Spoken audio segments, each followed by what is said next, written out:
Welcome to the Dungeons, Dragons, and Discourse Livestream.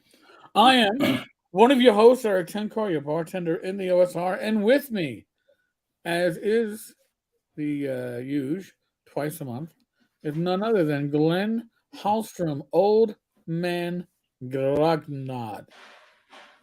Give the grog a nod. Give the So, Gog an eye. Yes, sir. Oh boy, we're back.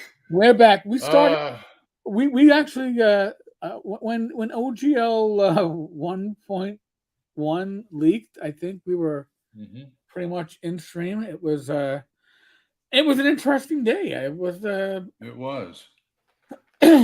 so I had a yeah. game last night, You an had wait in-person wait. game. You actually gamed? Yeah, in P- person. wait. It's You Matt, feel like Matt, gaming? Matt, uh, Matt Evans.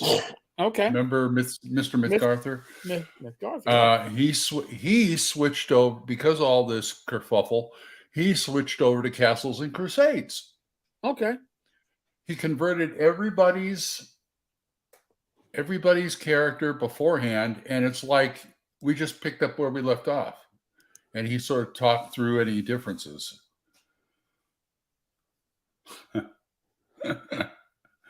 No more. Sparky.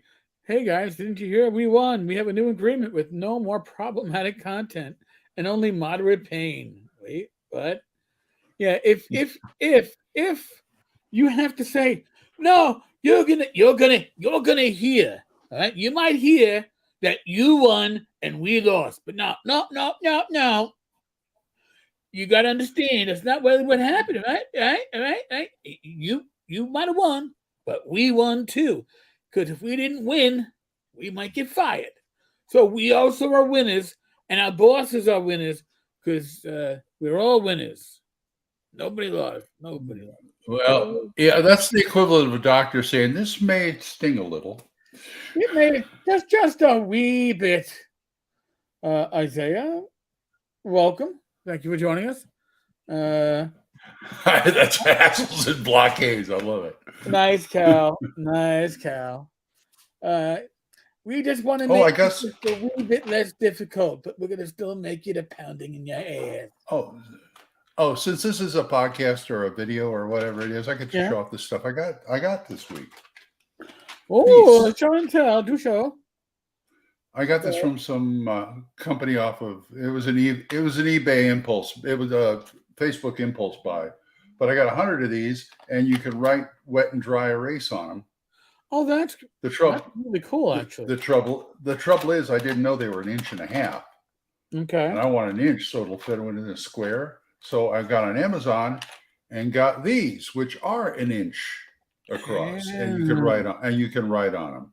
So I could like use these for monsters, whatever, and I could use these for like conditions in case. Okay, he's on fire. I'll put the red token under it. Yeah, or if you have, like you're fighting ogres or whatever, break out the larger token. There you go. Yeah, there you go. So I love stuff like that. That's totally versatile. I do. And tomorrow, according to the post office, I'm supposed to be getting my Mega Dungeon Monsters, Greg's book in the mail tomorrow. We'll see. Nice. I told them I don't care what's going on with Watchy, they better deliver.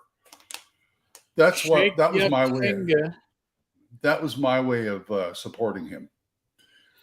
Well, I don't get. It looks like with the 1.2 playtest that anything that you actually have in print under 1.0a will remain licensed under 1.0a. I don't know if that includes PDFs. You know, they're not the clearest Wizards of the Coast. It's this was behind the curtain of Wizards of Oz. This was before I ordered this before they clarified that. So it was during the everybody buy as much stuff as you can to support these people type thing. It's all right. There's my token support. Well, his token support after buying tokens. All right, that kind of works. And I can always use more monsters. Everybody, you can always use, dice and monsters are the two things you can always use more of. Definitely. Oh, dice. You know, this is the first year I haven't bought a pound of dice of the Chessex dice. I probably have to go. That's weird. Yeah, I I was always stopped. buying them, and then I give away like sets of dice at conventions.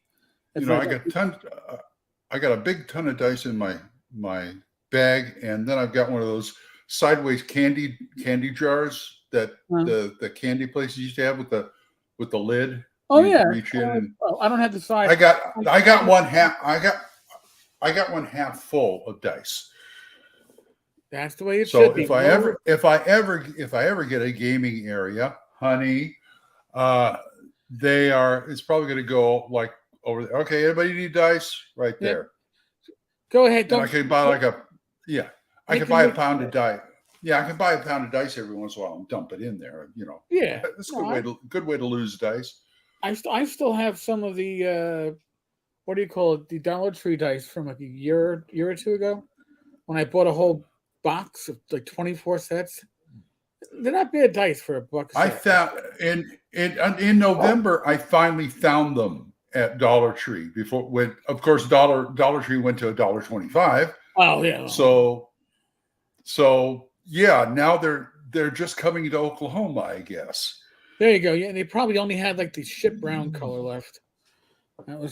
That seemed to be what they went heavy on. I remember when I went to North Texas.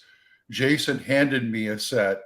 He says, "Here, I felt bad for you. You didn't have them in any of your stores. Here is a set, so you can say you have a set of Dollar Tree dice."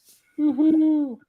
I didn't really need it, but a lot of people are declaring victory over this. I know people are dumb, but man, Wizards of the Coast is playing some people like a fiddle. Oh, we're going to start early tonight, aren't we? Okay. I'm just reading the comments. I know, but they're ready and raring to go on this. It looks like it's okay. We'll listen. Friday nights when it's Glenn and I, we bounce into a topic that is we go all over the place, and then there is no script. All right, we come in. Glenn and I literally prepped for this for about 10 minutes before Glenn finishing off his dinner, me eating Swedish fishies because of my blood sugar going low, and that's our show prep. Our show prep is you, all right. Honestly, that is really how we work. And if you guys aren't going to stay nice, Eric's going to start talking old cop stories, and I'm going to talk about movies. So so you better behave. You step out of line. You thought Wizards of the Coast was going to bend you over? I got news for you. Between the two of us. You ain't seen nothing yet. Ain't seen nothing. I swear to God. By the way, what do you drink? What are you drinking? Nothing alcoholic. So I got some limonada. Nice. Yeah. No, I got grape soda. Fago. Fago. Not Nihon. No, I'm no juggaloo, but I like Fago. I can't find the Rock and Rye anymore. That was my favorite. But I'll get Fago anytime I can. Fago. You find them in the shadier convenience stores. Whatever works, man. I swear. You can't. Beggars can't be choosers. You're right. You are absolutely right. You take what you can get. I still miss Jolt Cola. Damn. Oh my God. Jolt Cola and D&D just went together. Role-playing games and Jolt. All right. I know some people say Mountain Dew. No, Jolt. All right. So actually for my group, it wasn't Jolt Cola. It was actually like Slice, which was like Sprite or orange, like Sunkist soda, but with real fruit juice added for extra flavor. Oh boy, I think it's like a Pepsi brand or something like that. But and the holy grail for me around here is Mr. Pibb. Well, boy, that's scarce. I mean, for me, Jolt Cola was late night term papers. I put it off to the night before because I'd rather be playing D&D. And it was either a couple bottles of Jolt Cola or a 6-pack of beer, depending on whether I needed to be awake or loose. If I needed to like just have the creative juices fly, 6-pack of Corona. If I needed to be awake and pound shit out overnight, Joe Cola, caffeine and pure sugar, because that's where it's at. I drink these energy drinks called Old Glory. Never heard They're yeah, it's the energy drink for Americans, America. which America. fits around here, and I just buy it because it's cheap. They used to be Hey. like 99 cents. Now they're like $1.29. They're still the Alright. cheapest energy drink you're going to find. Have that with a shot of whiskey, you'll be fine. You'll be in a fine mood.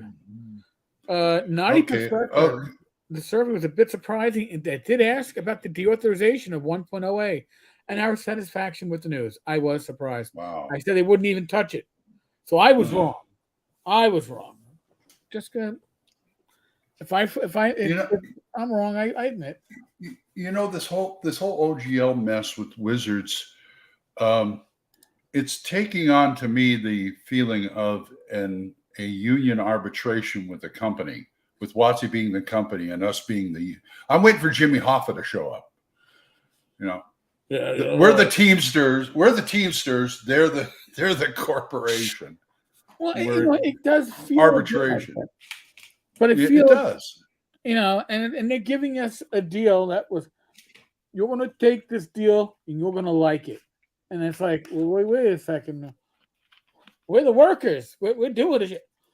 Listen, we made this all 1.1. We're doing it to protect you from NFTs and people using the OGL for pantomimes and songs that certain people could find offensive. We don't want that under the OGL. Got to protect you, the consumer. Yeah, well, we're asking you to roll it back because, this goes through. You're going to have some some game troubles. The D&D Beyond is already going down. You're going to have a lot of gamers walk away. And we could fix that if you want. Yeah, If you do us a little favor, Because, we're looking into this, and there's this thing that we call the orc. And the orc might be a viable alternative to your OGL. And do you want us to go down that route? Because if we could go down that route, you might not like the results if we go down that route. The orc would be under our control, and then you will be cut out of the business completely. Think about it. Think about it. Think about it. Hey, no? Okay, you have tons and tons of books, physical books. It'd be a shame you have a warehouse fire or two. You wouldn't want that. Wait. You wouldn't want that to happen. But you're saying that you're going to go all digital in the future? That won't be a problem? Trust me. I want to see. Oh my God. I got this image of game stores being picketed, WotC being picketed with gamers with signs. Unfair. Yeah. Reinstate 1.0, down with 1.2. And the guys are going to, I'm just going to get dice. Scab! Oh, okay. No, it's only dice. Oh, hey, those dice from, the WotC make those dice? No, man, the Chessex dice. All right. You're right. Okay, you can go. There's Zachi dice. You're allowed to get the Chessex dice, the game science dice. That's okay. As long as you ain't got no ampersand anywhere on the container, you're okay. You're good. All right? No ampersand. You gotta understand that. Deauthorizing 1.0, yet allowing prior content to be authorized, even legal? Listen, I'm gonna talk out of my ass. I am not a lawyer. Okay, I have never played one on TV. I make no statements of that. And the times that I do wax lawyer ethically, based on what actual lawyers have told me, I get people who know better than me PMing me, which happened today. This is why he does it more on the other show with Joe the lawyer, because he's got a lawyer right there. If Joe's the first one, they'll say, I'm a lawyer, but don't ask me for law advice or legal advice. But I was corrected. Again, I've had two people in the legal profession tell me that what Wizards of the Coast was releasing under the Creative Commons license from the SRD was pretty much what was already available under copyright. And then I got the correction from somebody I really respect. And it's like, you know what? These lawyers don't know copyright. They're not experiencing copyright. Copyright gets very muddied and muddled. And that is what Wizards of the Coast is relying upon. So, yes, you cannot copyright game rules, but you can copyright the rule presentation and the text, even just the way something is laid out could likely fall under it. So, if you're going to rely upon copyright, you should be somebody like Kevin Crawford, who's been doing that for years, never used an OGL on Stars Without Number or any of his Worlds Without Number, Silent Legion, anything else he's put out. But you better be damn confident in what you're doing. There's a lot of pundits, especially in the OSR, who are like, nobody never needed that stuff. Nobody needed it. You just needed the OGL was a trap. Maybe it was a trap.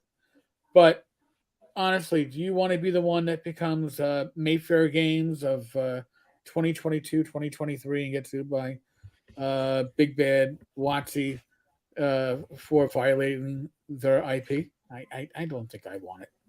I think I'll pass on that. You know, the one thing that not one thing, I mean, a lot of things that bother me about the OGL, the way they want to do it, is the fact that you were talking before the show, non-disparaging clauses and things like that. What I don't like about it is the fact that having something like that in the OGL opens the door for any woke nutcase to take offense at something, and then your license is in jeopardy. And here's the thing about that, and they refer to it as a morality clause, and then they don't really. But then when they refer to it as promoting inclusivity, and I mean, I actually when I did the survey, I actually addressed that in the last part of the survey because you published something. Go ahead. I found it was something that needed to be said. So I actually took a screenshot of what I said, and this is what I said. They wanted the feedback. This is the last part. This is the open for talk part of it. You really couldn't have come out of the gate worse than you already have, meaning Wizards of the Coast. 1.1 and 2.0 were embarrassing to read as a member of the gaming community. They were offensive. They were belittling. Wizards of the Coast and the D&D brand will need to earn back over 2 decades of goodwill. I'm not sure it can be done. Inclusivity, because each of these OGLs starts out with this. Our inclusive game, our inclusive brand. Inclusivity happens at the game table, not in the gaming material. It's the players in the community and not the brand or the publishers that will ensure inclusivity occurs. Forcing inclusivity, whatever that means, as it isn't even defined or explained. It simply checks a box. It's checking a box that they feel needs to get checked. It accomplishes nothing. And I think that's important because honestly, if you're telling me, well, our game has to be inclusive, well, that's on the players. That's on the GM. Okay. That's not on the material. What the material doesn't include you know what? There are no wheelchair heroes in your adventure. You're not being inclusive. Who's going to decide? Use the wrong pronoun or something, or pronoun or something like that, and next thing you know, your OGL is gone. You can't publish it.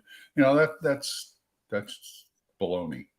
Yeah, And here's the thing too. They have a morality clause. And most people, or a lot of people, haven't really uh, noticed is it has two parts. The morality clause applies to the product. And I can understand as a publisher, as WotC, as Hasbro, the brand is more than just a game. And since you Mhm. are pretty much requiring anybody that's going to be, well, they backed off from requiring. You can either put the contract in the back or put the ampersand on the front and brand your product as it's like the D20 system license. Boom, it's out there. Now you know it's usable with D&D. We kind of approve of this product. Okay. But when you put a And that vertical product, well, go ahead, Glenn. no, I was just getting off on another tangent. When you include a Uh, morality clause on a product, here's the issue: unless you define it, and you have to define what, not just give us a bunch of like it can't be bigoted or no, explain in detail what you expect your publisher to avoid putting into a product. That's right. fine. But morality changes over years. Wasn't long ago. What 12 years ago, maybe? Uh, Gay marriage, same-sex marriage, was not the law of the land. Now it's the law of the land. Morality changes. It evolves. And if you have a product that was good at Well, some point, it does. I don't have to agree. I'm not saying I agree it society's changes. morality. I agree it changes. Society, Evolve is all right, society's morality, and that's sometimes society's not. morality.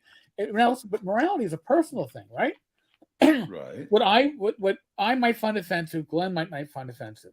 So who's going to be behind this board or whatever that decides what's offensive and what isn't? But it's bad enough when it's a product.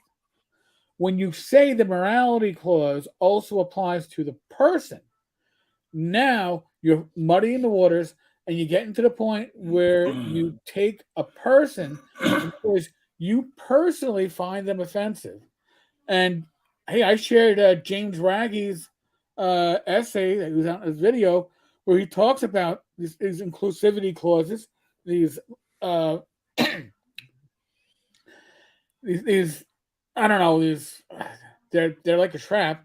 But I shared it on the blog. I happened to also share this video, and people are like, "Well, he's taking right wing talking points." No, he's showing it from both perspectives.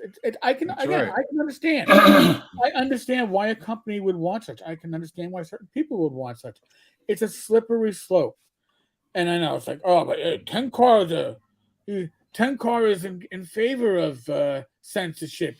He had a game that was anti-cop taken out of drive-through. No, I had a game supplement that had oh God, what was it? A cab, all cops are bastards, not in the game itself, on the sales page. Snuck in as a political statement on drive-through, which is against their rules. So there's if it was in the product itself, well, first off, nobody would have seen it because nobody was buying it. Mhm. But at the same time, nobody would have cared, you know. You're right. But when you turn it on the person, now all of a sudden you can go back on somebody's social media for 10 years past and have I think, all right, I don't like 10 car. I want 10 car. I want 10 cars. OGL 1.2 revoked for him. Look, let's go in the past and let's see if he said anything. Oh, look, back in the Stacy days, he well, it was going back and forth, but 10 car and Stacy, they could be harassing each other. You could see that as harassment. All right, well, good. He violated the code. There's a lot of once it becomes personal, and it does. And here's the other part too: is it the publisher, the executive, the board of the company, the execs, the employees, the freelancers? Where do you draw the line as to where you ban, like how a person or a company gets banned? I don't. It's so slippery, so dangerous. That scares publishers because all you need is for somebody to have accusations made against them and their license can be revoked and a company can go under. How's that accomplish anything? How does that make any publisher feel confident about using the 1.2 OGL? I don't think it does.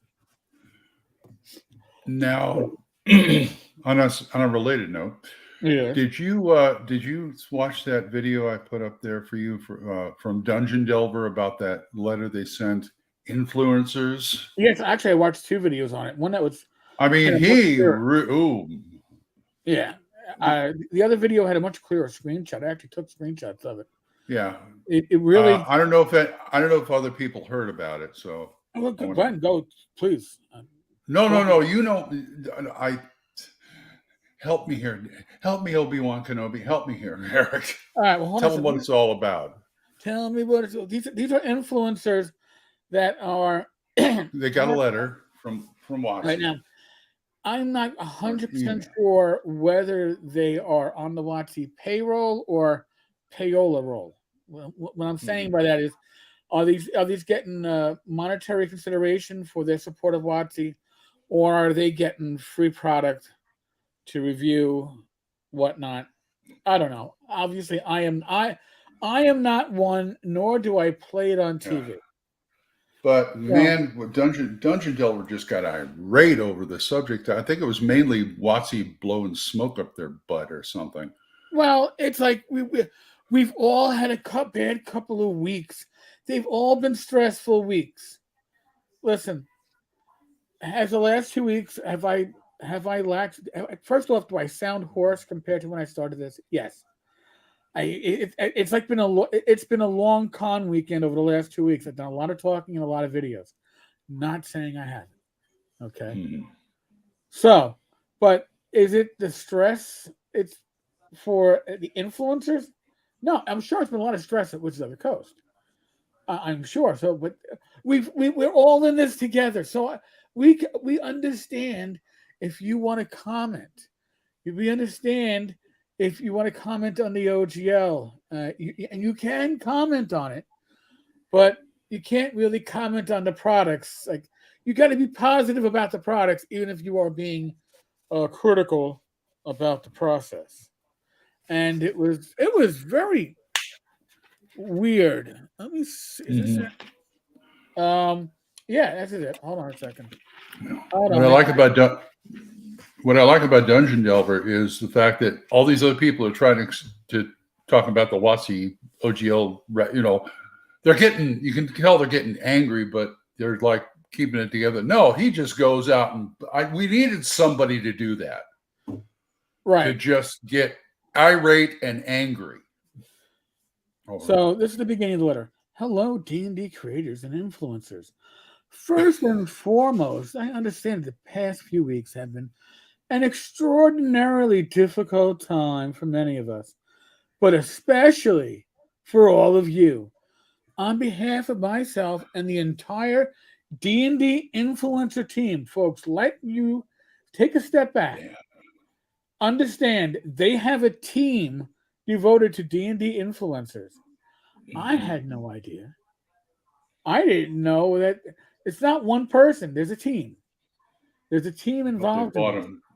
I hope they bought him dinner first. And then gave them a reach around afterwards. I don't. Oh, Ooh, oh. did you As say I that? Anyway, as I've said go on. before, if you don't know what that means, ask your dirtier friends, and they'll explain it to you. Don't be embarrassed when they tell it to you. All right. I would like to extend my personal thanks to everyone for bearing with us through this time and provide a brief update for all of you. One of the biggest strengths of our community is the ability of tabletop RPG content creators and influencers to speak their thoughts freely. This applies both to praise and to criticism equally. You should not have to choose between honestly expressing your opinions on issues that matter to our community and working with games you love. I want to reaffirm to all you that this stance has not changed. We will not penalize. Well, gee, thank you. Any influencer creator that chooses to publicly comment on the recent events surrounding the OGL in any way, shape, or form, so long as the comments or content made do not encourage harassment or harm to staff or our fellow members of the tabletop RPG community. I guess they had to say it. Um, we also wish to reiterate that with any of our mailers or kits, posting is entirely optional and non-obligatory. So yeah, I don't know if they're getting cash reimbursement on this. This is kind of it's shaping up to a subtle threat. Yes. And They're pulling a they're pulling a Disney basically.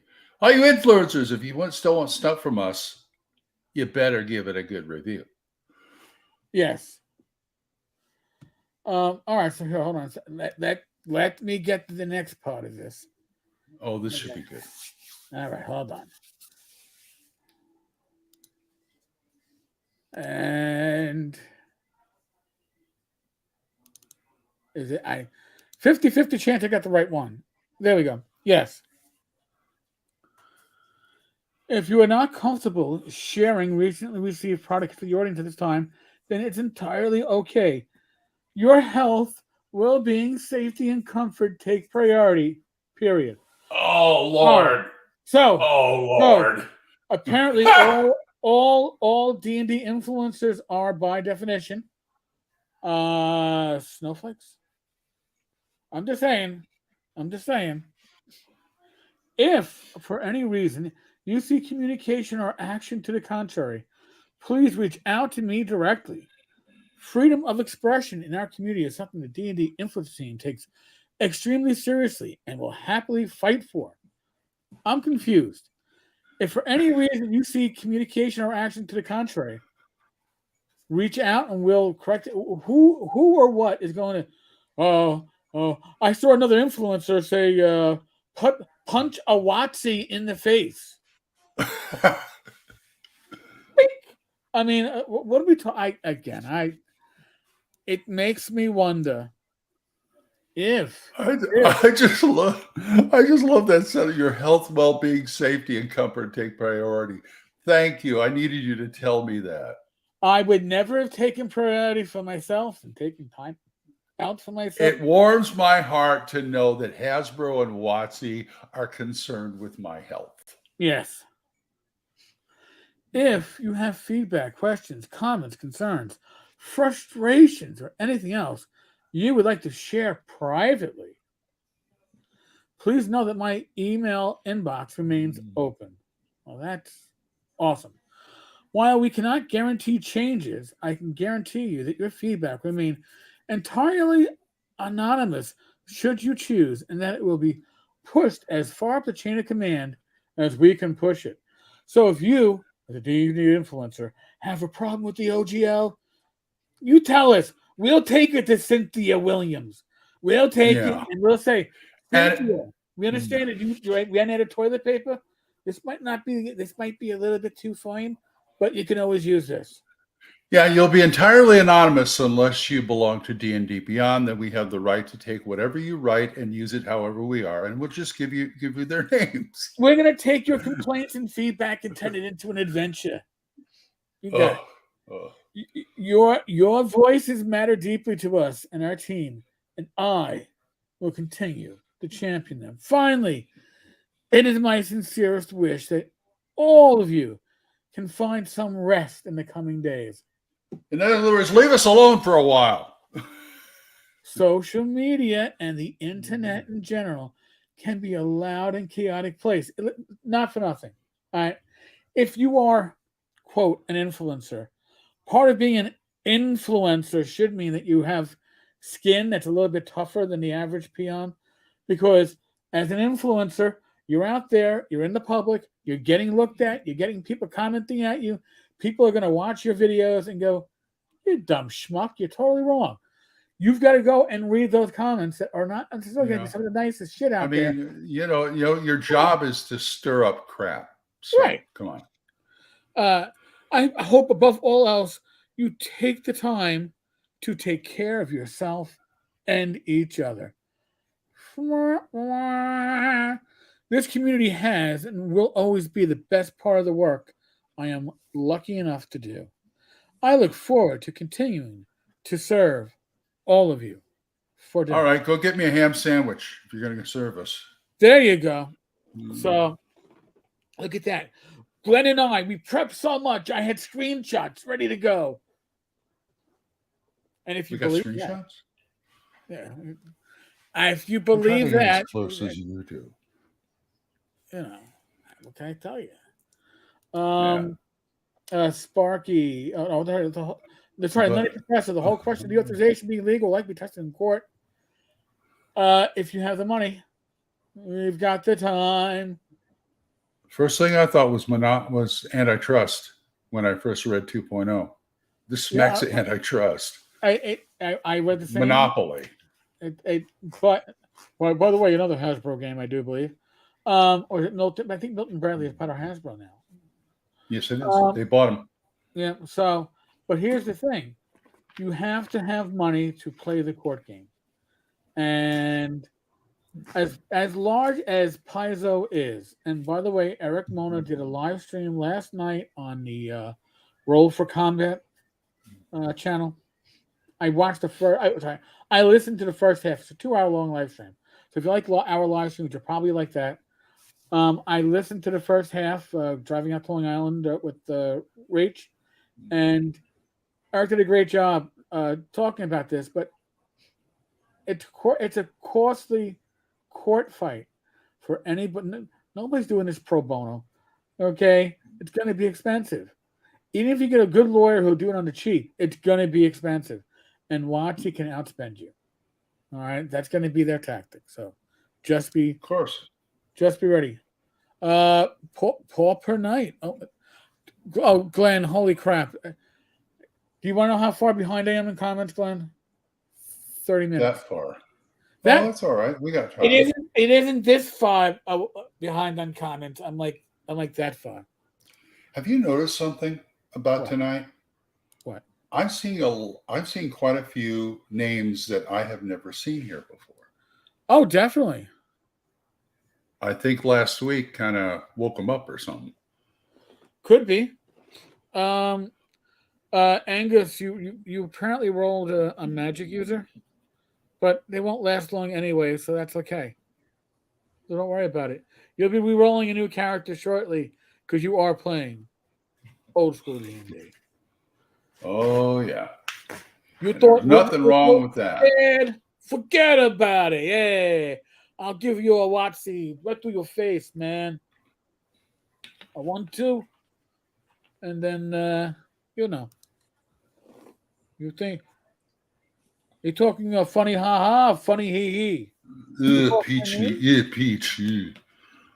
I don't like peaches. I like peaches. They also have a pineapple one I won't touch. I don't like pineapple soda. It's always too Neither. damn sweet. No, I like grapefruit. That's good. Squirt, something like that. Lensman, I don't know what the statement from Foundry VTT was today. I can only stay as current with so much news and still have a wee bit of a life. Oh, Jolt and Tang. Oh my God! The astronauts drink. Yes, I don't know if they really did they stir up their Tang or they put it in a shake bottle? It had to be a shake bottle. The astronaut. Yeah. No dose washed down with a Joe Cola. Well, that's probably a heart attack waiting to happen, and I think I'll pass on that. If you don't mind, I've got 5 stents. I got a handful of stents in my heart. I'd like to. I agree with SNL. What was that one sketch? I said, "Red Vine, Mr. Pibb, crazy delicious." I agree with that. Red Vines and Mr. Pibb, not Twizzlers. Not a Twizzler. Oh, I hate Twizzlers. They're all waxy. Oh, they are. They and they're waxy, and then if you don't close them up properly, they get hard right away. Nothing's worse than finding Twizzlers like 2 months later. It's like, oh my God, I forgot I had this big bed of Twizzlers. You take them out, and you can whack the table, and they shatter like they're ice. Yeah, red vines only get better when they get older. Sparky, the opening part of this mess reminded me of Goodfellas. Bad sales week. Band sales week. Fuck you. Pay me. There you go. Now it's like the Irishman half. Ever since I remember, I wanted to be a WotC employee. Oh my God, Glenn, that's perfect. I'd see the WotC employee. You think I'm funny? Like a clown funny? Hey. No. I was just saying, you're funny. And I do have my fucking shine box. Hey, I'm getting the profanity tonight. You're rubbing off on me. Stop it. Oh, wait, hold on. That could be a violation of the morality clause. What? Fuck the morality clause. What morality clause? I'm just saying, rubbing up on you. I'm sorry. I'm just busting your balls. I know, but what I'm saying, I'm just saying. I got a right. I went to my urologist yesterday. I got a right to bust your balls. Oh. All right. And for my trouble, I got a finger up the you know where, and I didn't even get dinner. Glenn, we have somebody who was requesting to join us. Who is that?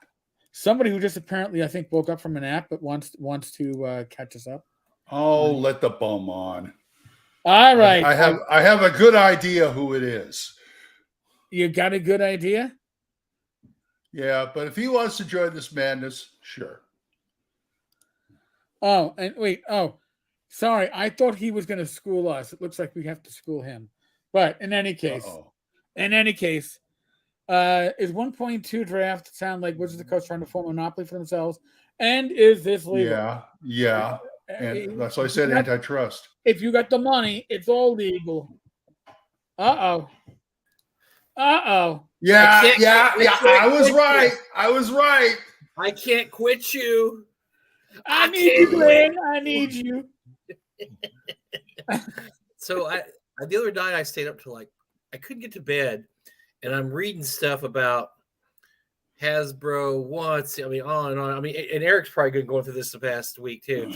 And I look up and it's like 4 a.m. I'm like, I gotta get to bed because my wife's got to be at the doctor at 9 o'clock. So I go lay in bed. Of course, I lay there for 2 hours and I can't get to sleep because all this stuff's just churning in my head. And so when we got home this afternoon, I just crashed. So now I'm up and I'm reading stuff about up and away. the newest, most kick-ass version of the OGL. And then I realized the show was on that I wanted to watch it. I didn't get to see you guys. So I don't even know what you said. I don't know. You're going to have to sum this up for me. You're going to have to sum up in summary. WotC's full of it? Okay. I got you there. There you go. Now, 1.2, I don't know how they finagled that. Now, my headphones work. I don't think I need my headphones. I think my mic's working on my computer. I think you were doing. You did fine on Wednesday night without the headset. I don't know what's going on with this thing. This is not being at the warehouse has just totally flustered me to where I everything was working fine, and just when you're an old man, you like everything to just go to you have to go to the bathroom at the same time every day. You like to eat, everything to kind of go along here, and it doesn't help. So. Well, here, would you guys? So, tell me what your opinion is on this newest Paizo. We're gonna reset for the audience that's already been with us for an hour, so we're resetting. We're not resetting for Michael. Michael. You show up to late for class. You get your notes from somebody else. Yes, you're resetting. For all the new people, because it says there's 50 people watching now, which is that's pretty good for you guys' show. Your guys' show doesn't usually do that good. No, I'm just kidding. But we already went over the influencers letter that was sent out from WotC. That was fun. No. Yes. Oh, basically they're concerned about the influencers. But by the way, the influencers they're very concerned. They're getting a little more out front on social media. I've been noticing influencers / shills are really starting to speak up now, and I've been seeing people go, man, this is a really, really good OGL. I'm like, ooh.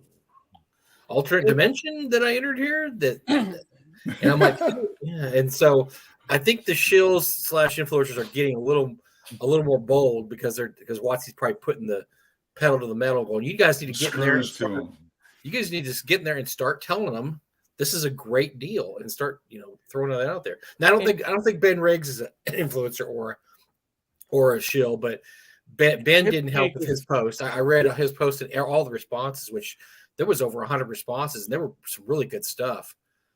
Shannon Applecline was on there, Ryan Dancy, Ray, Ray Winninger. I mean, there was some Alex Kamer. I mean, Mark Greenberg. I mean, these smart guys were all commenting and basically telling Ben Riggs he was wrong. He didn't know what he's talking about. Pounding sand. Like, this looks like a good deal. This is a great deal. What's wrong with this deal? It's Creative Commons. It's awesome. Well, I tried reading that Creative Commons. They don't do Creative Commons. Well, I mean, they were losing part of the SID to the Creative Commons, but it looked like you had to differentiate what was coming from the Creative Commons from your own work. It was like, okay, I don't quite know. I need somebody that's more legalese to read it. And by the way, Mike, just so you know, I got an official reprimand today. I got a demerit. What? Whoa! From who? Whoa! What? No. I meant not from Watts, not from YouTube. Okay. Oh, okay. I got the stop listening to lawyers that don't know what they're talking about when it comes to copyright. Can you release who told you that, or is that a secret? It's I can release it after the show.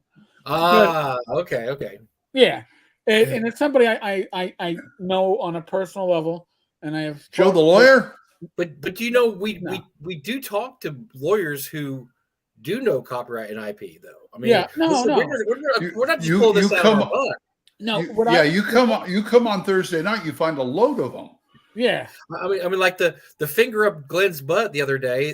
This is that's what that's not a lawyer. That's I can't get it out of my mind now. I can't get it out of my mind. That's not a bug. That's a feature. Hey, I have a colonoscopy coming up in 2 weeks, so I'm looking forward to it. It's really awesome. Yeah. No, but look, it's really interesting. I think somebody had mentioned this on one of the places that we go to, that there's a lot of lawyers in the D&D hobby, and there are, and we know a lot of them, Eric. We know, yes. I mean, Alex Kamer, Mark Greenberg, Ty Beard. Oh my God, there's who else? Mm-hmm. Matt Finch, Joe the lawyer, who is a lawyer too. I mean, it just goes on and on and on. Steve Marsh. Yep. Steve Marsh has been, and he's been weighing in, even though that's not, he says right off the bat, that's not his specialty. Although he has, I believe he's tried IP cases before, but he hasn't done it in such a long time. But so we do talk to people that are lawyers that do have opinions. So it's not like we're just pulling this out of our ass. Right. But what I was basically told was, though, that the part of the SRD that is being brought out and released as Creative Commons, and then I have spoken to two legal minds not on that list that we've already mentioned, who were like, you know what, that would probably have been covered under copyright anyway. They're giving up stuff that they probably would never have fought for in court. In any case, that's what I understood too. From what However, I was instructed that copyright is never black and white. Copyright is pretty much always shades of gray, and if they are carving out something for you to use without any danger of violating copyright, that's probably a good thing, because otherwise you are potentially in a gray area, and you really want to test those waters. So I think those waters are eventually going to be tested by somebody, don't you think? It's kind of gearing up towards that. Somebody with money, I hope, or maybe even not with money. Like just somebody that's just going to accidentally run across it, and it's going to be. I think a lot. I mean, I don't know this, and look, I have no inside information. Eric probably doesn't either. I think there's some lawyers that are chomping at the bit to get to this. There really are. Who are like, yeah, come on, we can do this. Because they don't have a solid case any way, shape, or form. Do they have a solid case on any of this stuff? And this stuff has never really been legislated. Would it be interesting to see what if the case goes? What if it turns out that WotC really doesn't own Boulay or the holder or something? Yes. Yeah. What if they say you can't copyright a Mossberg 10? I mean, that's not a copyrightable or trademarkable. And you know why one of the reasons they're chomping at the bit is because this thing's getting great press. I mean, what Washington Post put a story up about this whole thing. It's hitting the mainstream. It'd be a high profile case. This is a disaster. This is a public relations disaster for. I mean, it's a disaster in way, shape, or form. Now, I've noticed the adults are in the room now. You can tell because things have taken a different turn. But that initial release and all the initial, that was a disaster. And it's been a public relations, flambeau. I mean, whoosh. I mean, it's like when you go to make your steak and you're like, oh, that flame's not going too well. Let me squirt the kerosene on there. And then all of a sudden, next thing you know, you got 3-alarm fire and the neighbors are like, why is our house burning down? Like, yeah. Well, use gasoline instead. Yeah. I poured gasoline directly on the grill. Yes. Yeah. We've all been there. Yeah, but they can, they don't know. They're going to find out they don't own the Boule. Tim Kask does. Well, that's what I'm saying is that maybe this is stuff they don't want to come out. I mean, so somebody said, well, they own spells like Magic Missile. No, they don't. That's two common words linked together. Now, do they own Magic Missile with the exact description in the player's handbook? That's probably, maybe, I don't know. But I don't think they own the words Magic Missile or Sleep or Hold. Or, I mean, these are all because when they say, well, you got to rewrite these spells. They say, if you're going to redo your own. Any named spells, probably. But like those are two Tinsel floating dish. Whole person are two common words strung together. You're right. I mean, I'm just saying is that this could go any crazy way. I don't know if WotC wants us to go any crazy way. Because, like I said, there's lawyers that are chomping it here in 2023. Yes, back in 1999, there weren't lawyers chomping at the bit to do anything. Here in 2023, there are lawyers chomping at the bit. Yeah. Like I said, it's a high-profile case now. Mm-hmm. Oh, yeah. Yeah, because you're not talking WotC money. You're talking Hasbro money now. Now you're talking you're not only what I said, Washington Post, CNBC picked this up. Yeah, sure. They're going to get a lot of publicity out of that. Oh yeah. Apparently, there is breaking news. What's that? Oh, breaking. I'm gonna give credit to my newsbreaker, James Spahn. Just sent me an update about Orc, the Orc license, an official announcement by Eric Mona. Because now this has been a huge one. This is what we discussed this before. A morality clause. There's been a lot of people assuming there'll be a morality clause in Orc because there is going to be one in the OGL. Official announcement. There will be no morality clause in the first draft of the Orc Blues. Thank you. Much later, when we start discussing how individual publishers can contribute their own system reference documents to the corpus of open games. That's what they need to do, right? Yeah, that's the perfect solution. We will discuss whether that mechanism might allow companies to put additional limitations on the use of their content. But the time for that conversation is not now. Anyone spending time or energy worrying or spinning wheels about a morality clause is wasting time and energy better spent on things that will be included in the license. If folks want to reopen the conversation on this topic in February, when we are actually looking at the contract's first draft, that discussion is welcome again. But until that point, any discussion about a morality clause in the Orc license is a sideline and a distraction that pulls us away from our common goals. Consider this as close to a ban on the topic as possible. This is from the Orc Discord server. And please do your best to politely steer conversation away from this topic. Wow. Well, that's good. I don't know if you noticed that I got into a rant yesterday on the New Genesis forum, and I couldn't help it. I was tired. I was annoyed, and I saw somebody for the umpteenth time say that number one, the morality clause is a great thing because it'll prevent people like Justin Lanasa from writing blah blah. No, it won't. And I finally went off because I just got tired of this crap. Look, this has nothing to do with Lanasa, and stop trying to conflate them.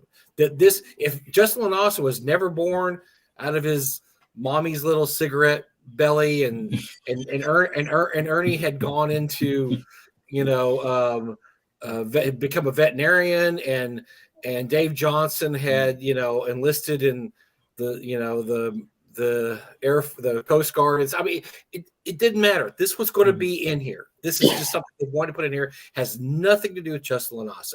It doesn't they're two totally different things. The Lanasa case is they went after him because of trademark, not because look, he still has never published anything. The man has no publications he's ever published.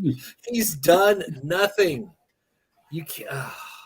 He's never going to publish. That thing that we saw, Eric, was never going to be published. It was my 3-year-old grandson has a better chance of publishing his finger paintings than Lanasa ever had a chance of publishing that crap. Well, Lanasa does publish children's books, so you might want to move those finger paintings over. Do we know that he writes those though? Well, are they misspelled? Then we know he writes. Yeah, I'm pretty sure. Is there a lot of misspellings in there? If so, we know he writes. Well, by the way, I was going to say so. James Seymour had said that Tim says he owns Boulay, not Fight It. By the way, Steve Marsh says he owns Sahagan, and he has not fought Sahugan. Wow. But yes, because so it's a long, convoluted story. He told me once he attests that everything in Blackmore was told to him, was not under copyright, and that it still belonged to him. And I believe Tim Kask, who they both wrote Blackmore, even though Dave Arnes's name's on it. Dave wrote Castle Blackmore, and Steve and so they're the ones who really did like the first, what is that, Judges Guild, the first fantasy campaign that's got Dave Arneson's name on it. Mm-hmm. They did that. Wow. Well, the story about Dave Arneson and Blackmore is that, I've heard this story from Tim and Steve, and they both agree, is that basically one day, this is late manuscript. One day he walks in with a peach basket. It's got all these notes in it, lays it in here, goes, there's Blackmore, and like basically walks out. And so Steve and Tim are like, what? I mean, here's page 8. Page 3, here's page 55. So they basically whipped that into shape where it's publishable, but they needed more, and so they created a monster section and some other spells and stuff like that. And Steve Marsh refers that they never gave up the rights to those. Those rights were never included in anything. And he said that he has contemplated over the years fighting for that. But if you know Steve Marsh, it's just not a big deal for him. I mean, that's not the kind of thing he gets all excited about. But there's a question whether or not Steve Marsh owns the monsters he created in Blackmore too. There's no. Let's put it this way. He says he never signed a document, so there's no document that he ever gave whatever credit or whatever to TSR for those. He said he was never asked to sign a document saying this is work for hire. Interesting.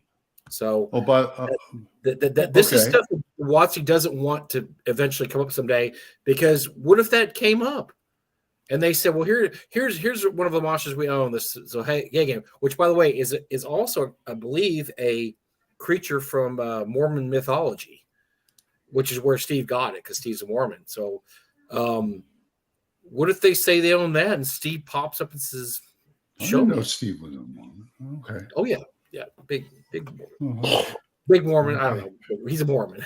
He's a big Mormon. By the way, here's some controversy I'm going to start, folks. I'm going to see the D&D movie. Can you skip opening night, Glenn? Can you skip opening? Me and Gage no, not opening night, but Gage and I are going to go probably opening weekend. But Gage and I are going to go see, because I've been looking forward to it too much. See, I'm asking people if you feel like you have to see it, skip opening weekend, because that's what is going to matter. They're going to look at that and say, okay, if you can skip opening weekend, that will help. That will help immensely, Oh, because that's what they look at. They look at opening weekend, and if we usually don't get there. We say we do. We usually don't get there anyway until like the next weekend or after. There you go. See, if you could, that's what I tell people. Like, if you could do that, that is what's that. I can understand. I was talking to Ben Barsh. Ben Barsh on this big trip that, hey, I'm going to go see it opening weekend. And I was like, can you just skip opening weekend? There's things to do out there. You can take a walk. You can go see another movie. There's other movies. You can play some role playing games. Play some role playing games. Go play some CNC. Role playing games for everybody. The last thing you want is for them to have Boffo opening weekend of this movie and then just laugh light their cigars with $100 bills, and then okay, yeah, we're on the right track here. Let's kick these guys in the nads again. I don't know about my eyes. I was reading something that I said Tim Kask owns Bukkake. Uh-oh. No, it's Boulet. Okay. That's why we keep going around, Eric, is for lines like that. So hey, I saved that year-end show. Come on. You did. You had the best line of the year-end show by far. The best. I'm still going to sell those versions. I still want to sell those Conley. the Rob Conley. Yes. They had to be the imitation ones. So. Glenn, I want you to know that somebody who posts here quite a bit approached me about did I want a Rob Conley handbag for the midnight auction this year. Oh, do it. Our buddy Fugly. If he can get it for you, do it. Who's extremely creative and creates all kinds of kick-ass stuff for Eric and I. Oh man, I would love to see. He contacted me afterwards and said, "Would you like a Rob Conley handbag?" I'm like, I don't know the viability of that. He's like, I would go to the auction this year if he did that. I don't usually go to the midnight auction, but I would need to go get back to Fugly and tell him that's a go. I think I told him that's a go, but I thought he meant they don't want to produce a line of them. I'm like, I don't think there's a lot of sellability here. He said, no, just one for like the midnight auction. I'm like, but that's still kind of inside because there's not a lot of people going to midnight auction that might not know who Rob Conley is. Rob's not going to be at the convention this year, but for those of us who know, it'll be hilarious, right? Yes. Yeah. Those who know, it'll be. If we win the auction, you can always keep dicing it. Oh, the Rob Conley handbag, yes. So Versailles handbag. We may see that. All right. Imitation Versailles handbag. Getting back to the org thing you said, Eric. That's great, and because look, I've seen post after post, and look, even guys like Shannon Applecline, who this is the guy that runs RPGNet. He's probably politically left of Mao Zedong. I mean, I don't know. I'm just saying he thinks it's a terrible idea. When you get right wingers and left wingers to agree on something, that means you have something going on. And they both agree that this morality, hate speech, brain clause is terrible. It's an awful, it's just dumb. It's really not required. And the reason it's not required is WotC is going to issue individual licenses anyway to publish under the new OGL. Can't they just get rid of that? I mean, if you publish something on a new OGL and it's not, would you waste that approval on something questionable? What would be the point of getting that license if you're going to post something questionable? Nobody getting the license from WotC is going to post anything questionable. It would make no sense because they could just terminate the license immediately, and then they don't even need the morality clause. They don't need it. Makes no sense. It makes zero sense, except as like I said last night or the night before, it's a get out of jail free card where they can cancel anybody they want at any time whatsoever for whatever reason. That's all it is. Yeah. Oh, and like I told Eric earlier, it also opens up the door to any woke nutbag who has a problem with something. Well, not even just woke nutbag. Go the other direction, Glenn. Let's say, what if I don't know. This doesn't sound logical, but what if WotC got bought by the company that Hobby Lobby, and they said, "Oh, we're going to require something religious in there now." Now you can't make fun of religion. They would sell D&D faster than the wind from a duck's ass. Yes. Well, No meeting on Sunday. What if they said that? I mean, you could go both directions. What if somebody said, "Well, all our products in 2024 have to have LGBTQ characters in it or people of color." Yeah, exactly. What if 5 years later they get bought by a company that says, not only can you not put that in there, but if you mention that, we're going to cancel your contract because you're being mean to white people. I mean, it can go both ways, and that's what people that are smarter are realizing. It can go both ways because you don't know who's going to own the company in 10 years, Glenn. I mean, who thought that Elon Musk was going to own Twitter today? 5 years ago, that wasn't on anybody's radar. Give it 5 years. Give it 5 years. Disney will own WotC. You could, I mean, that's absolutely. You know what, Glenn? That's actually pretty ass too, because I think that could actually happen. They're a company that's into the entertainment business. They want to own every avenue of entertainment. I can see them trying to pick up watch. You think Hasbro is bad? Oh yeah. Oh yeah.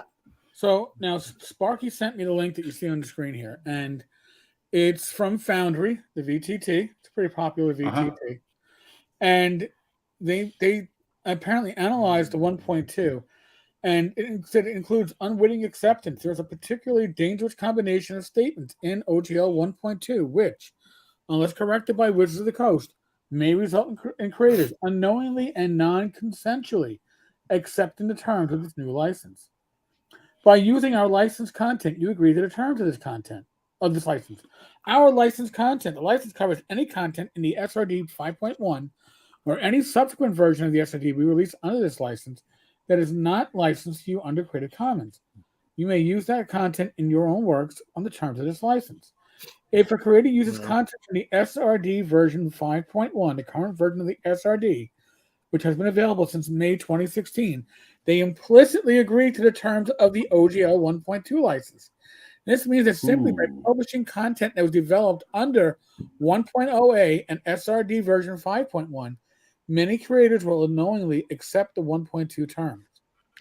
This could be avoided with an explicit grace period for ongoing projects, an obvious version number increase to the SRD, which makes it clear that by using the game content, you are accepting OGL 1.2. The authorization does not apply. OGL 1.2 perseveres with a dubious attempt to deauthorize the prior 1.0A. Any creator who agrees to it affirmatively gives up their rights to continue using OGL 1.0A. The new license acknowledges that previous published content is unaffected, but attempts to cast doubt into the validity of continued usage of 1.0A for the creation, revision, or distribution of works. This is a misrepresentation of the text and clearly documented intention of the open game license. Wizards of the Coast should focus on a path forward that incentivizes creators to adopt the new license because it offers superior access to game content, including content for 1D&D, rather than focusing misguided efforts on trying to nullify the prior license. Irrevocable, let's decide otherwise. And we've talked about that. There's several ways that Wizards of the Coast has provided themselves to cancel the license, either individually or in total. The entire license can be declared void, nullifying it for all creators who have ever used it if any part of the license is held to be unenforceable or invalid for any reason. Such a judgment would be easy for Wizards of the Coast to obtain if desired. There are several clauses in a document which could be deemed unenforceable. Termination.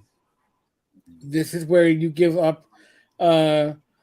You can have your license terminated unilaterally and immediately for any infringement on intellectual property without a period of notice or opportunity to cure said breach. You had that opportunity in the original contract, the original OGL. If a creator were to accidentally use aspects of Wizards of the Coast material which belongs to our unlicensed content category, that creator can have their rights to the OGL immediately canceled. No opportunity to correct the mistake. That's huge. Would WotC do that?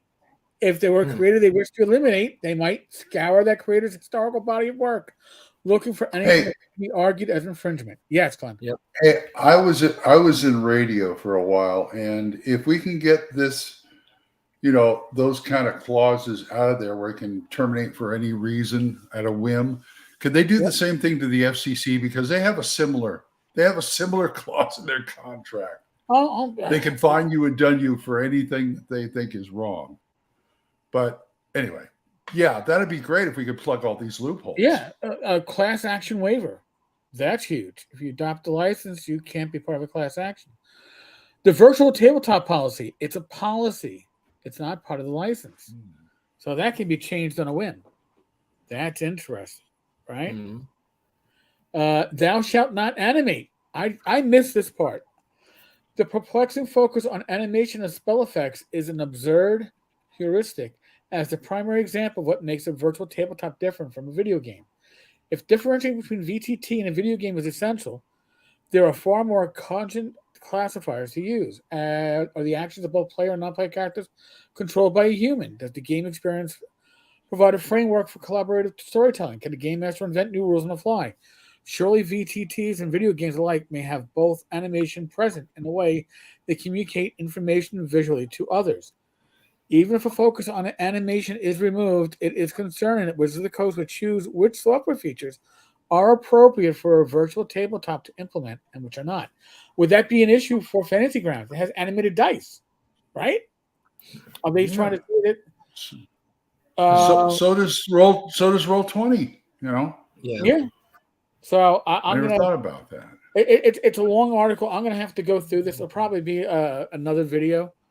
But Sparky, thank you. I wanted to get interesting, yeah, because that is some pretty good analysis going on there. Mm-hmm.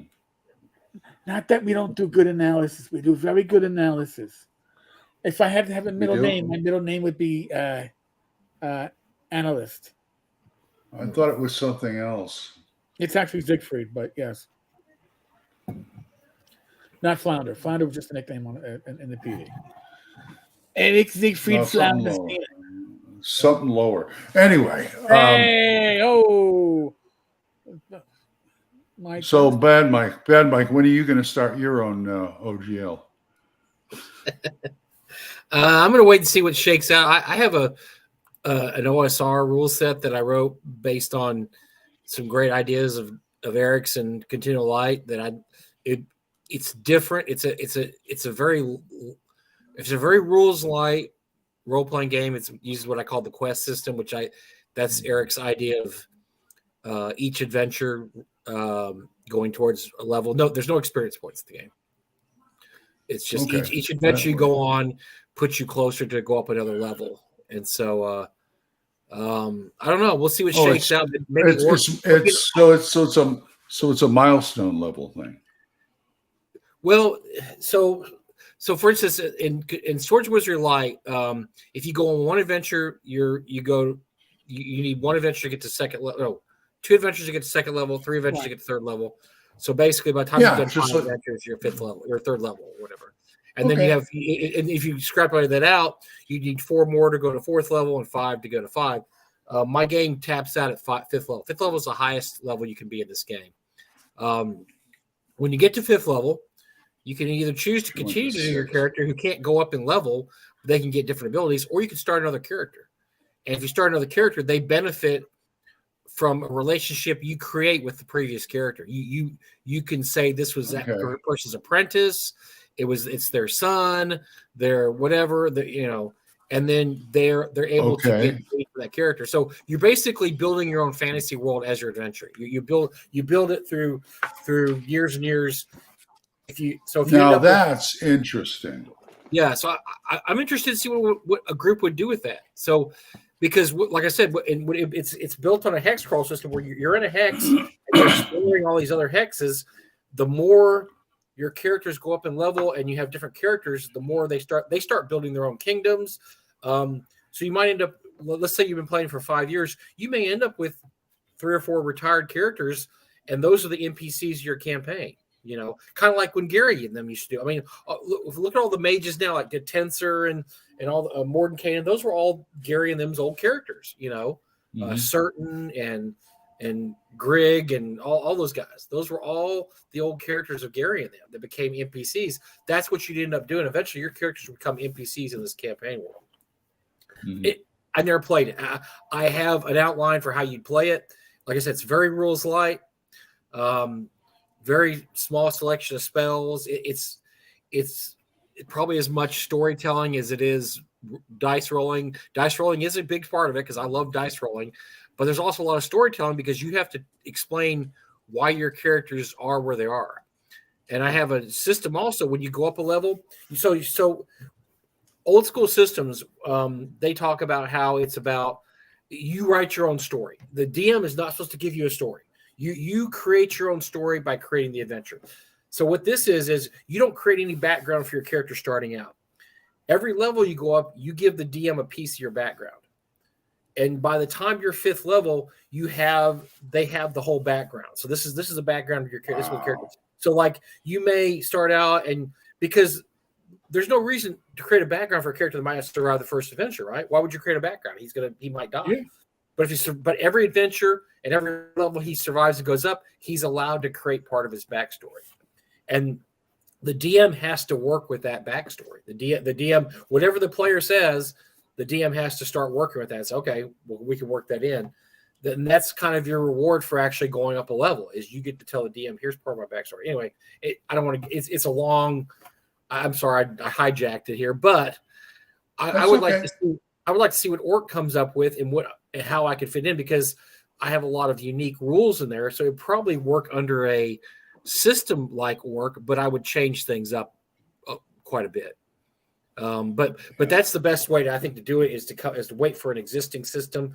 I was going to use Eric's continual light system until all this came into a crashing halt, and it may still be under Eric's system once he gets this all figured out. I need to see how this is gonna play out.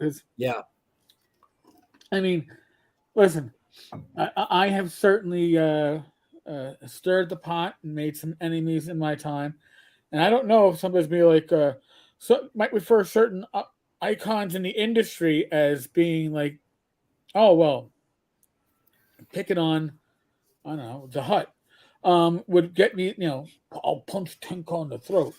If somebody like that will be influential under 1.2, it's like, well, Tenko harassed somebody over a 10-year late Kickstarter. I think that's a bannable offense.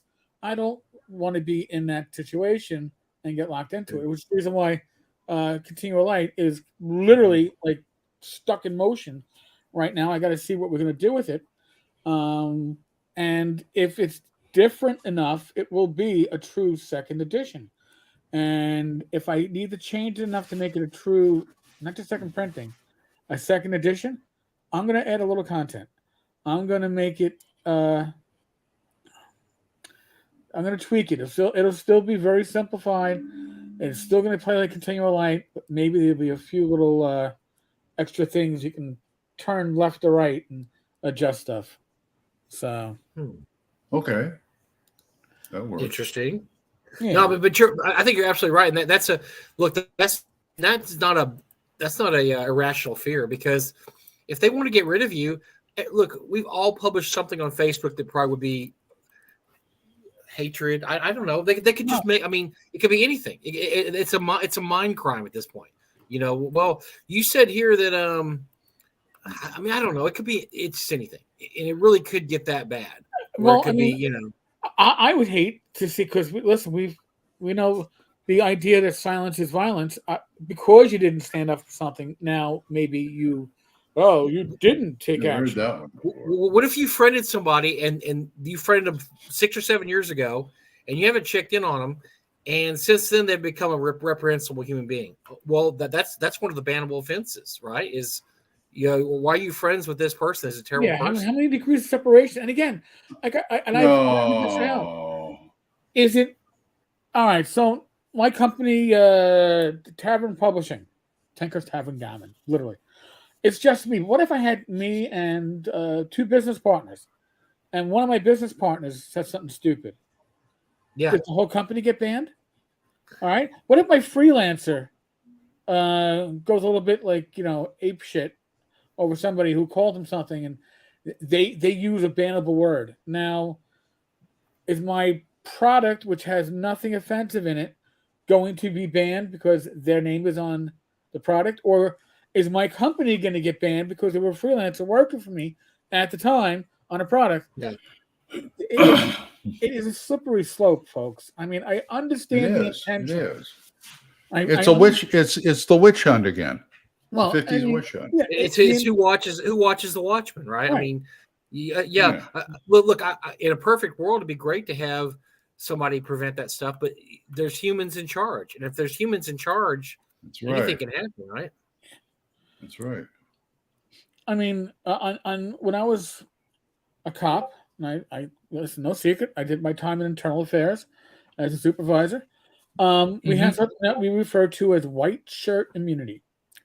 And generally it applied to white shirts started at lieutenant, but usually it applied to captains and above. Something that would get somebody suspended if they were a lower rank, will get somebody else, transferred. Yeah, Slap you on know, the wrist. you get like a 4-year timeout on your promotion up the ranks. We're gonna hide you to the shit dies over. Whereas a regular individual will You get go shit to the canned. mattresses. Do you think that this won't apply here? Like if somebody from if and I'm glad Eric Mona came out that they're not working on a morality clause right now, but if 1.2 is morality clause, if it applies to somebody that's in their favor, do you think that maybe they'll tell that person, hey, listen, do us a favor? I tell you what, you want an example of this? Look at what happened with Kickstarter. when the guy running Kickstarter eventually got fired.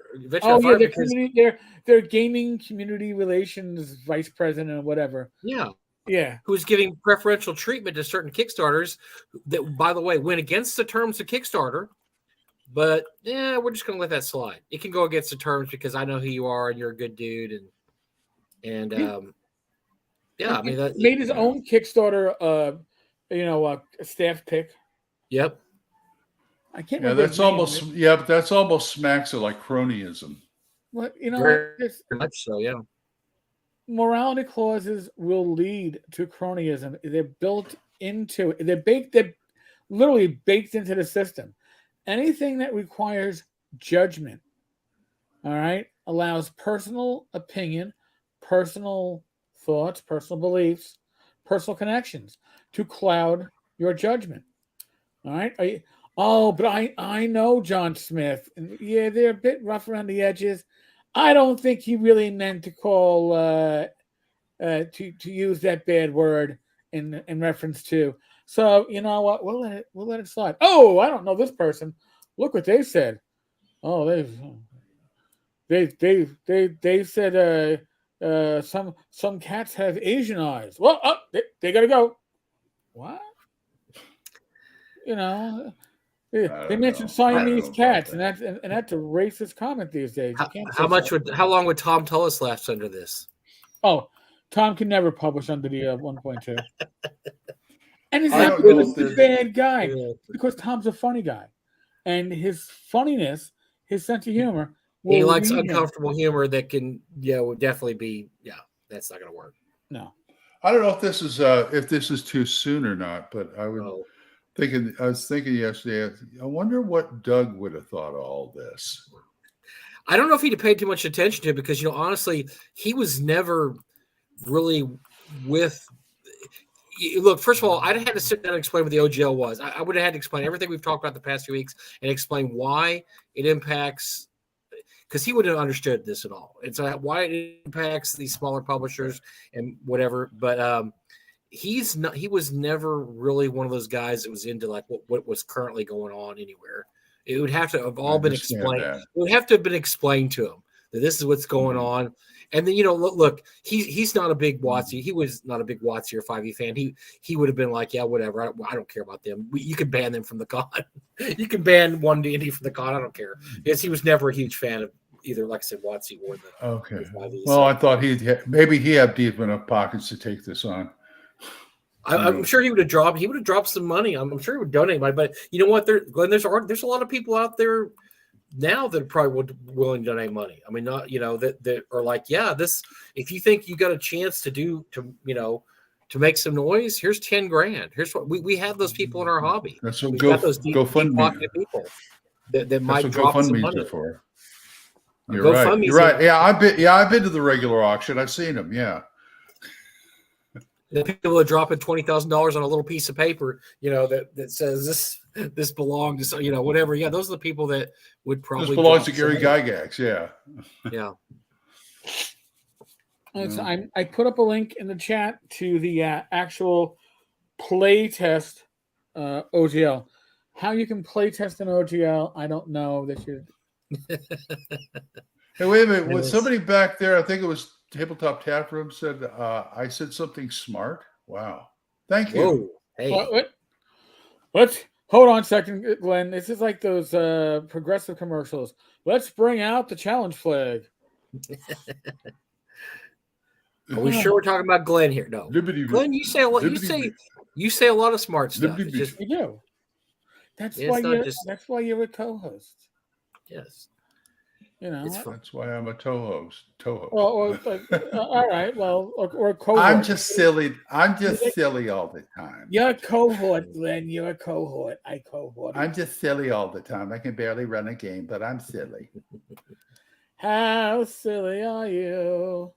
Oh man, I mean, Listen, I think we all three of us can agree that Wizards of the Coast committed one of the biggest PR blunders of our. oh yeah, this is going to go gaming down history. this is going to go down in gaming history.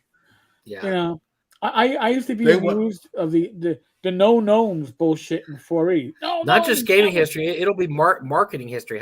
How can a PR firm mess something up this badly? Well, they probably didn't have a PR firm's problem, Right. But you know, We don't this need is that. We got the intern Jack.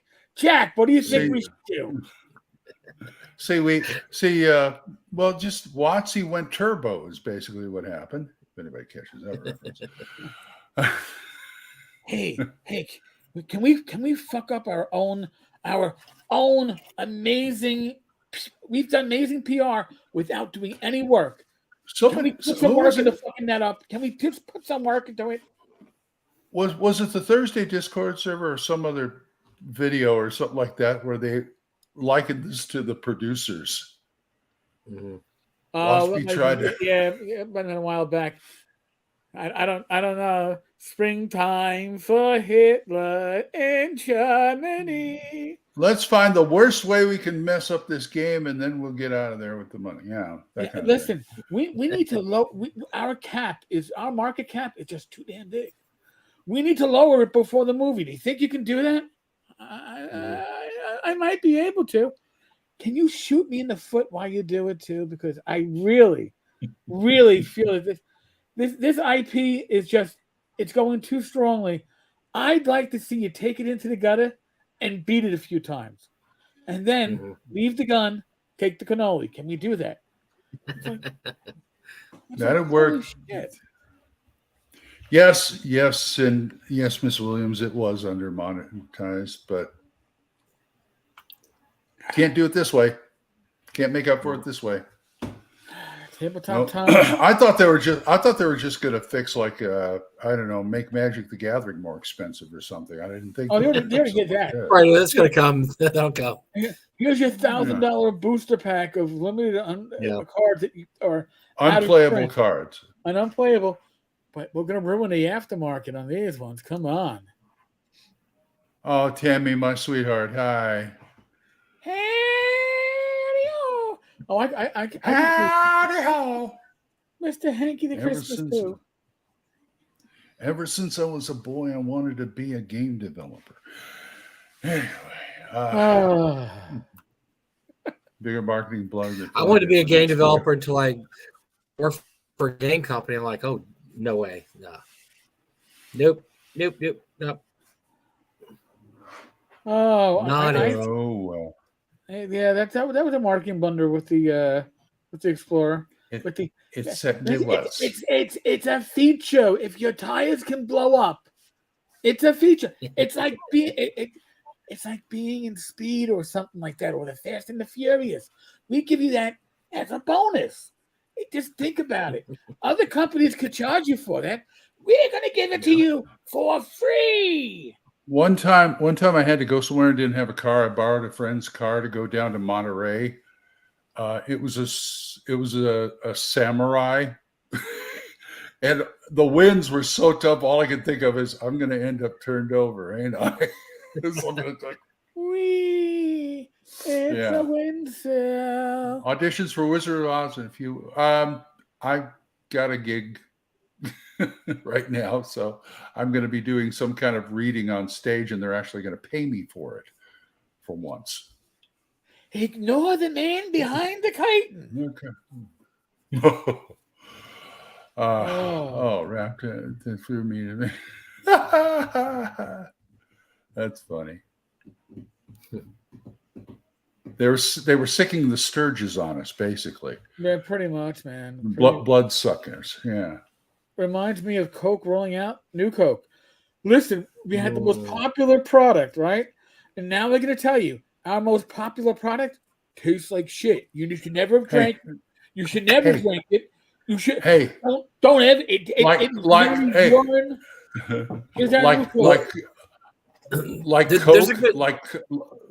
Like Coke did. The only thing that can make this worse is they got Bill Cosby to endorse. Well, there's a good documentary on the new Coke disaster, and there's a reason this happened, because at the time Pepsi was actually overtaking Coke in sales. Yes. And the so Pepsi challenge. They've been 1-2 for forever. Well, Pepsi was actually catching up to Coke. And so of course you had your suits tights like, we need to goose the brand. We got to do something because Pepsi's catching up to us. And then somebody had the genius idea, let's make it taste more like Pepsi. Not a good idea, because that's not why you drink Coke. Like when I go to a restaurant, I don't drink necessarily a lot of Diet Coke, but when I do, I want Diet Coke. I don't want Pepsi.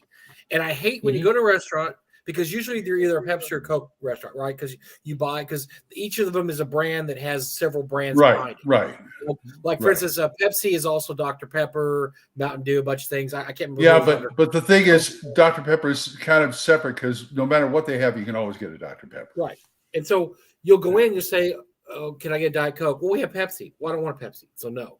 And they look at you like, "What?" Like, no, it tastes different. I don't like the taste of it. Well, that was the issue, was that they got in their heads through these, because they did these blind taste tests. And there's a whole, like I said, the documentary is great if you ever watch it, but it goes to the fact that people like Pepsi, the initial taste, but it turns out they didn't like the aftertaste as much. And that's something they didn't look at during the testing. They thought, oh, these guys really like Pepsi. We need to make so they did taste tests of New Coke. And everybody loved it. People loved to say, oh, New Coke's great. They thought, we have a hit on our hands. The problem was, like I said, they liked the initial taste. They didn't like the aftertaste. They didn't like drinking a whole can. They were just sipping it. Like, okay, I like the sip. But once they drank like half a can, they're like, no, I don't like this. It tastes like half-assed Pepsi. I don't like it. And so that's where the New Coke debacle came, because I thought this is going to hit and this is great. And so the dumbest part, though, was taking regular Coke off, making it so you couldn't buy it. That's where it was dumb, which we see Watsy doing right now. What are they doing right now? They're saying, no, you can't buy, we're not going to let you buy anything old or anything not made with, the new OGL. They're making the same mistakes. Marketing companies, guys, the so-called smartest guys in the room, they make the same mistakes every generation, don't they? They somebody new comes up, they think nobody's ever done this before. We're going to do something that nobody's ever done. And then somebody has to point out that, yeah, that was done and it was a failure. But when we do it, it's not going to be a failure. Yeah, it's still going to be a failure. Yeah. But yes, that was, but the Coke's they backed off, and it turned out that New Coke was actually very popular overseas for some weird reason. So, it was in Asia. It was great. They loved it. So Pepsi wanted, a few years later, they bring out Crystal Pepsi and screw the whole thing up. See, every company makes those screw ups, right? I mean, every company has I like Crystal Pepsi. Some marketing guy that gets it. Like, what's the old thing about consultants? I always like is that consultants are like pigeons. They come in, they shit all over everything, and they fly away. And that's exactly what consultants are. It's like, we need to goose this brand because our sales were so what they do is they don't ask anybody that works there. They don't ask anybody that knows what they're doing. They bring in an outside consultant that knows nothing about that business, and they tell them, what do we need to do? And they always have the same. So I worked for a company, it was called Record Bar. Glenn might remember. I don't know. You guys both might remember it. Record Bar was a big player back in the 70s and 60s, 70s, and 80s. It was in malls. It was kind of like Music Land or one of those stores. And but now they've been, I think they're with music. Now they've been bought up by another company years ago. But every few years, I worked there quite a long time at Record Bar. Every few years, we get bought out by somebody. And then the consultants would come in, and they'd fly in and shit all over everything. They would go, well, my favorite one was when they came in once and said, you need to be more professional. All you guys need to wear suits and ties and cut your hair. This is a music store in the 1980s. Huh? So our manager, who was this really good-looking guy who had hair down to shoulders, he quit. I'm not cutting my hair. Walked across the mall to Musicland.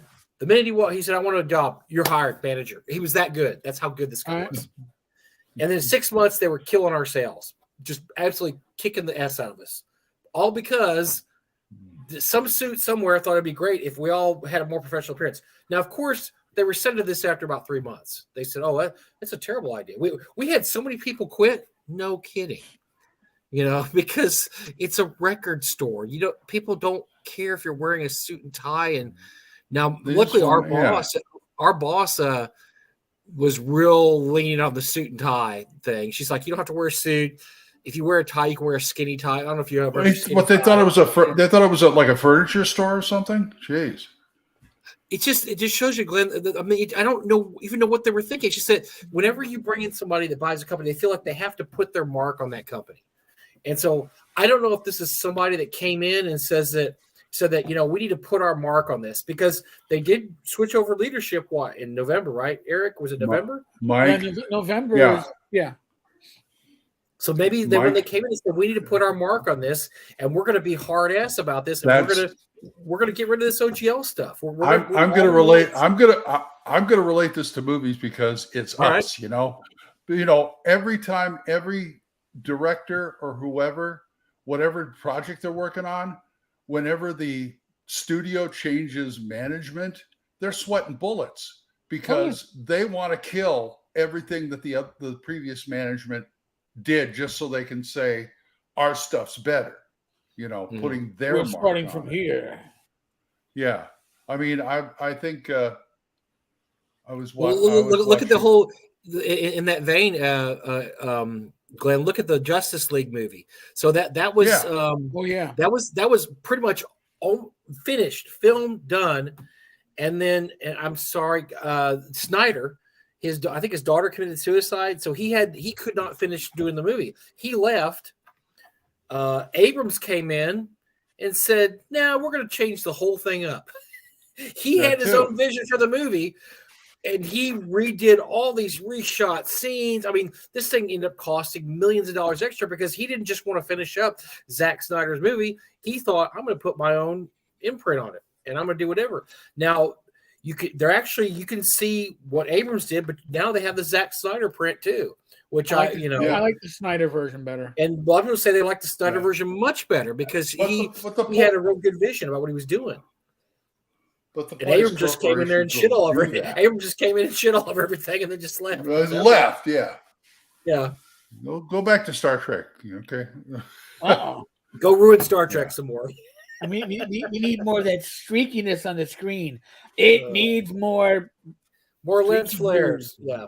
More cowbell. No more cowbell. No. Gotta have more cowbell. But that happens in business. I mean, if you've been around as long as Glenn and Eric and I, that just and you work in retail enough, it just look. I worked after the longest job I ever had, I worked for a drug testing company called LabCorp. LabCorp's still around. I was a customer service rep. The same thing. Every 5 years, I worked there for almost 15 years. Every 5 years, we get bought out with somebody. They'd come in with all these great new ideas. And we'd have to sit down and explain to them that your great new idea, we tried that 3 years ago. It was an abysmal failure. It was awful. Yeah, but you haven't done it the way we want to do it. No, we've done it exactly the way you're doing it. It didn't work. We're telling you right now it's not going to work, and you're going to waste a lot of time and money. Well, we want to try it anyway. 6 months later, we're back to the old style because it wouldn't work. And there was a lot of reasons I ended up quit working there eventually, but one of the reasons was we got bought out again. And I said, I'm not putting up with this shit anymore. Because we're going to redo the whole system of this and that. And we're going to do this. And I'm like, I've done this 3 times already. I'm not doing it again. I quit. And so sure enough, 6 months later, they were back to the old way of doing things. Everybody was like, oh, you should have stayed, man. Everything's back to the way it was. I didn't want to put up with that again. I'm tired of consultants and middle management coming in and telling me, I know how to do your job better, and then messing it up. And this has all the hallmarks of that, man. It really, really does. The moral of the story is WotC, don't know what they're talking about, go play another game. Well, they need to find a way to it is they have the cash cow for Hasbro between Magic the Gathering, huge cash cow. Dungeons and Dragons is under monetized. We saw that. Literally none of this should be a huge surprise to anybody who's been following the article coming out in November and December about how it's under monetized. We need to find a way to monetize more of the players because DMs are buying over half the material. We got to find a way to get the players to spend more money. This was a way. Hey, let's bring in Williams from Microsoft. She is in charge of microtransactions there. I bet she has some great ideas. That's what they said. I guarantee it. And they said she has some great ideas because she is the division she was head of microtransactions. That's what she knows. I agree. She knows I agree she with can monetize this brand, this brand. Yeah. I agree with whatever Facebook poster said. Nobody with the last name Williams should ever run, ever touch D&D. By the way, Aaron Dragon says it wasn't Abrams, it's Josh Whedon. Boy, he's even more of a piece of shit. So, Abrams is just an auteur. Whedon's an absolute piece of garbage. If you've ever kept up on media, I cater to the women so I can get dates. Yeah. I think he's persona non grata in Hollywood at this point. He had enough female stars. He did a good first Avengers film there. I gotta have Buffy was great, but of course every woman on Buffy was abused by him. So if you could look past all that, and the girl that played Dawn, who was 13, they had to keep him away from her apparently because they made sure she was never alone in the room with him because he's a perv. So what you're saying is he's a perfect guest for Gen Con. Josh Whedon might come to North Texas this time because I don't think anybody has his phone number anymore. I don't think his phone number is ringing too much anymore. He might come to North Texas. Let's talk a little North Texas for a while. I'm always game. One question is, have you heard anything? Do you know if any of the Troll Lords are going to be there this year? No, I haven't heard anything from him, and I'm not expecting Chanel or anything. I'll tell you what, though, I was talking to Gary, and I hadn't thought about this. We had Chanel as a special guest probably 10 years ago. I wouldn't mind having Stephen again. Just haven't thought about it, but yeah, I think I might ask Steve to be a special guest next year. Because I don't know what the status. Also, I don't know what the status of this is, but Matt Evans, my GM on Thursday, Mr. McArthur, he said he is there this year if Rag is going to be there. You've told me this how many times. Matt has said he's going to be there, and I don't believe Matt anymore. I don't believe Matt unless that's Matt. I want to see him. That's why I'm hyping it up to him. Even if he doesn't show, hey, Matt got to the con. I'd love to see him there. He hasn't been there. It's been quite a while now since Matt's been. So. Yeah, he switched to Castles and Crusades, by the way, because really interesting. Yeah. Well, I know. First, he did 5e for a while, right? He was into 5e. And he got tired and disillusioned with 5e, so he went back to he wants to write for Castles and Crusades. His stuff was going to be written for Rule Cyclopedia, but now that WotC's screwing up, he wants to write it for them. I tried to talk him into writing for this. They got a great OGL. Really? I mean, yeah. Wait for Orc. Maybe he'll want to write for Orc if Orc has some generic play rules. So, remember the Orc is not the SRD. Right. Orc is a license that multiple SRDs will be using. Right, that's true. Well, maybe one of those SRDs will be because I know the Black Flag is Black Flag is under Orc. Yeah, that's right. So maybe Black Flag come out and being awesome. I mean, I think that's so. Now Black Flag is Kobold and other people and separate from what it's being supported by Frog God and some other places too. So I know Frog God wants to go with whatever Wolfgang writes. I think Nord Press also. There's a couple of the big players are really they're pretty invested in what Black Flag / Wolfgang does. So then as for old school, we know that Alex Macris is apparently on board with Orc. And he's rewriting Acts. It's probably a couple months out. I think he was hoping to have the new version ready to go. at least in PDF by March. And he'll give an open. He's gonna have an SRD for it, which is. Hey, Eric, awesome. I didn't look and see and check, but did Matt sign on for Orc too or not? Matt Finch. I think Matt was talking his own. Yeah, I think he wants to do his own thing. Yeah, I thought I saw him working on his own rule set, but look, it's not the worst thing to be under Orc, because what Orcs is gonna end up doing, it's gonna protect you, because it's gonna be one of those things. If you go after one member of Orc, you're going after all of us. That's the protection of Orc, is its strength in numbers. And if you get I don't know, hundreds of publishers under that, then if you have legal action, it's not Frog Eye Games, it's not Paizo, it's not Nord Games, it's not Autark, it's everybody throwing money into the pot. And right. that's when that might cause WotC to go, ugh, do we really want this fight? I mean, yeah, we might win this fight, but it's going to cost hundreds of thousands of dollars and take years that we don't really care about. Whereas if it's just this Green Ronin, they might go, oh, we'll crush Green Ronin. Yeah, go ahead. Bring it on, Green Ronin. We don't care. Yeah. The one company I'm really concerned about through all this is Blackblade for Osric, because Osric is so close to 1E.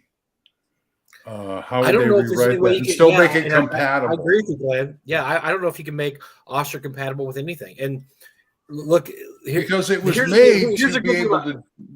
Right.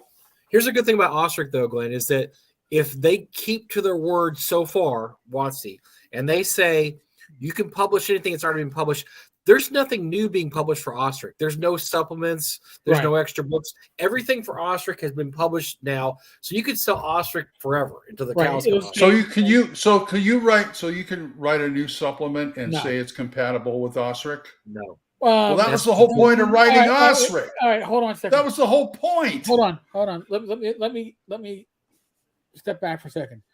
If, as it stands now, okay, you could, in theory, depending on how close something comes underneath the Orc license, can come close enough to Osric, but you're going to have to probably change spell names.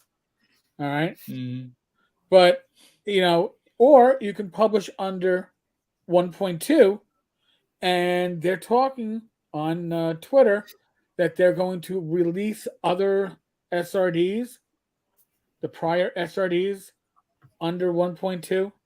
So in theory, you should still be able to write for Osric, but it would have to be under the 1.2 conditions, not the 1.0. This is my interpretation, folks. I am not a lawyer. This is. Plates are flying, bulls are in motion. I can't juggle for shit. So but this is my interpretation of what I read earlier today on Twitter from D&D Beyond, because they're trying to leak out news daily. Before trying to do this, right? I can't hear you. My head's in the sand. Fuck you, phone. I can't hear you. My head's in the sand. Still on it. Oh, you just shut up. That's my best bits. That's the best bits ever. It's whatever. I mean, that didn't work, right? They obviously. So, dude, it'll just pass over. You sure? Yeah. Like gas. Yeah. No, it's like, dude, man. I think there's like a dead body in our next room. It's called D&D. What? No, man, it's really beginning to stink. You're kidding me. You better check, man. I mean, that'd really hurt if Osric went down, because that was the whole point of them making it in the first place, to have something you can write for Osric compatible with first edition. Look, none of this stuff is going to disappear or go away. It's just that selling it's going to be tricky, and whether we like it or not, the way things are sold nowadays is PDFs on Drive-Thru RPG. I mean, it used to be you wrote a book and you went to conventions, right? That was a big thing. You went to conventions, you went to small bookstores or small game stores. Would you carry my stuff? You had some online sales here and there. Nowadays, it's all about online sales, right? I mean, that's it. That drives your entire business, and that's what makes it tough. I mean, because look, if I came with a game, I wouldn't worry. If I were at a game myself, I'm not worried about what WotC thinks or says, whatever, because I'm not going to ever go into the big stores with it. It'd be something I'd sell at conventions or run at conventions and sell among friends. It's never something I'm going to make a lot of money off of, and it's not something I'm ever going to put out there to be a target. But you know, I understand how most game dealers can't do that. They need to make money off their games, and so that's why they have to put their stuff. They want to see their stuff up on drive-through, and they want to see, oh look, I got the number 3 position at drive-through this week, or number 2, or whatever. As long as you wanted to sell Ostrich and ride Ostrich, I'm sure you could do that forever, Glenn. It's just that selling Ostrich is going to be tricky. And look, of all the major companies, there's only one company I know that does Ostrich, and that's Blackblade. Expedius. Well, no, I'm talking about Expedius, who does modules for that are compatible with Ostrich. Oh, that's right. That's the only one I know. Right. I don't know anybody else that makes Ostrich compatible modules. Yeah, no, it isn't. Listen, and I whether it's BX or Osric or BECME, you know, it all plays out the same at the table. It really doesn't change much for me. It's very compatible. Yeah, they're all compatible. They are. Well, by the way, Isaiah, thank you for liking my New York accent. Mike loves it too. You know, he's like, Don wants to know about Necrotic Gnome. I've heard that they're gonna try to rework it to make it not OGL compatible. I think they'll be able to do it. See, it's really tough for things that emulate an existing game like Ostrich, like it's tough. But I have understood that. I think they can do it. I think Necrotic Gnome will do it. I think they can figure it out. I find it interesting. I don't know if WotC's going to just ignore this or whatever. Whatever they implement, whatever it is, they're going to find people playing their games that already have the games. And how are they going to feel about that? I mean, do they care about the play? I mean, okay. Look at this, Glenn. I mean, look at this, Glenn. This is something to think about too. Is so for every edition that came, you always leave people behind, right? They're leaving behind. Okay, look, they're going to tell everybody backward. Yes, this is the most popular version of this role-playing game ever published, and they're telling them, "We don't want you. We want this. We're going to do a new thing." Now it's going to be backwards compatible. But we really want you playing this new thing. We really don't want you playing 5e, right? We really want you or any other version. Are they going to split their audience in half? If they split their audience in half, that is bad. That's bad. The sales are terrible. Then that's terrible sales. If half people decide that I have 5e, I don't care about the new stuff. I look at my closet, look at the just the rows of games I have, and it's like, how can I militarize this against WotC? Well, people have done this every edition. Eric, we've all been through every one of these. All 3 people here. So when first edition went to second, I had a bunch of friends that wouldn't play second edition. Nope, we're sticking with first edition. When second went to third, myself and a lot of people said, no, first edition, second edition, we're fine. I know. When third went to fourth, they broke off. Everybody dumped it. Yeah, they went to Paizo. When fourth went to fifth, they dumped when fourth came. You still have some people play fourth though. When fourth came out, we created the OSR. So it's nothing different now. I understand that. I understand that. It's just I look at those games and it's like, I got the games. How can I throw them at WotC? How can I make WotC's suffer? Because I never see the company. Okay, you're saying everybody got left behind. They're trying to leave everybody behind. Yeah, pretty much. I don't know who went to business school in that company, but swear to God. Well, this is all based on. As Isaiah said, what I was going to say right now, we're reading each other's minds. That this is because they want to move to VTT. Glenn. Yep. I know, but they're still players. Tabletop gaming is over. This is all about gaming online. But I think they got tricked a little bit by the giant. Okay, look, today Google announced they're laying off 12,000 employees, the most ever. The reason being is they overhired during the pandemic because they needed more people during the pandemic. I think WotC is looking at fool's gold here.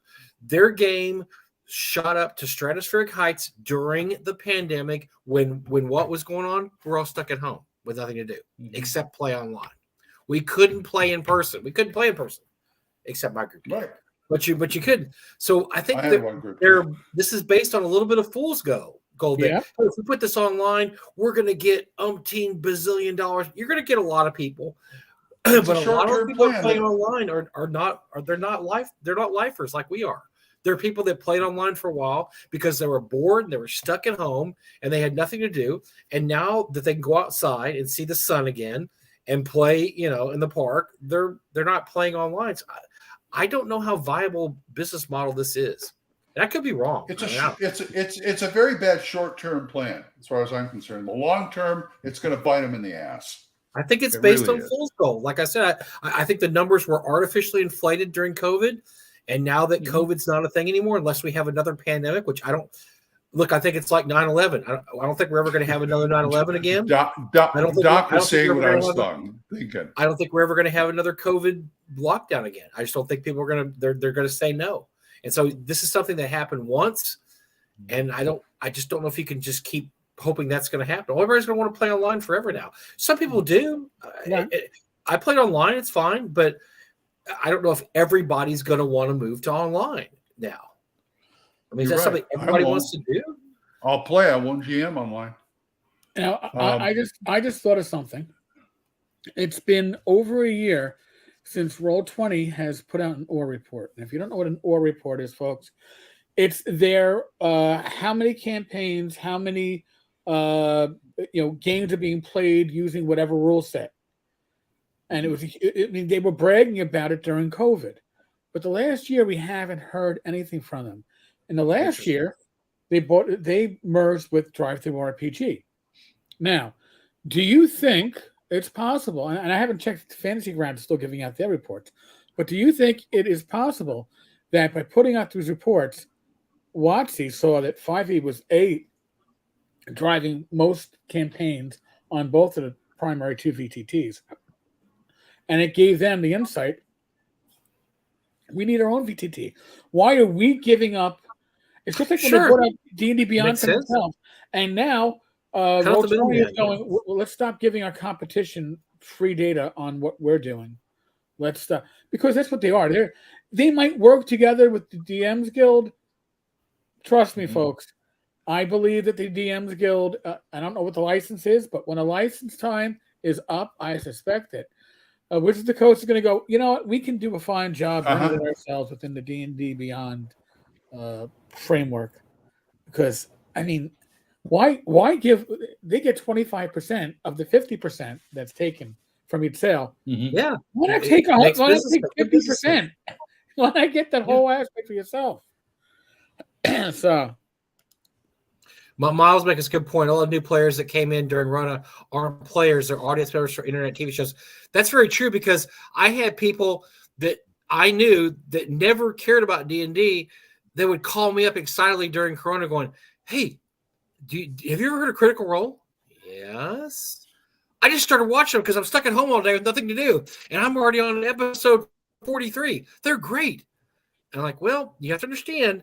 That's not how a regular D&D group is. Because, I understand why you love D&D so much. That's so funny. I go, well, it's different. That's not a real D&D game. That's more like a play acting, storytelling gas. Yeah. But yeah, I'm glad I'm glad you're into it and like it. That's cool. But that's the kind of thing that you're right, Miles. That's the kind of thing people were into. They thought that was super cool, and so that's why Critical Role's numbers were through the roof. All online play groups did well. There's a real good article written, I believe it was a New Yorker, about how D&D rose and fall during the pandemic, where people who'd never played before were suddenly in 3 or 4 groups a week because they were stuck at home with nothing to do. And then as the virus started getting better, they were like, oh, well, I can go outside now. And so all of a sudden there were 3 groups and there was 2 groups. Then there was 1 group and there was no groups because everybody was going inside. And that's why I think a lot of this is fool's gold.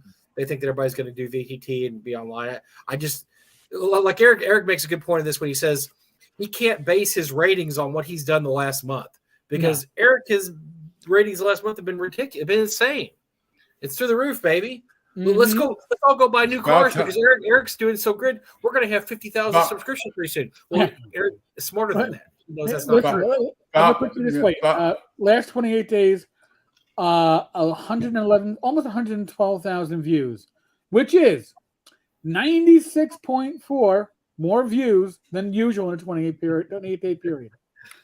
Yes, I'm going to keep some of this. I'm not going to keep all this. Well, all I can say is I'm sure glad I finally got on a winning team. We're winning, Glenn. Listen, you win, and we win. Not Tom Cruise win, just winning. Was that a shot? Was that a shot at somebody? Because I don't know. That seems like a shot. When Wizards of the Coast, when Wizards of the Coast says we won too, it's like, please, can we be winners too? Because if we're not winners, our bosses up above may call for our head. So we got to be winners. We got to say we get the win. They get the participation trophy.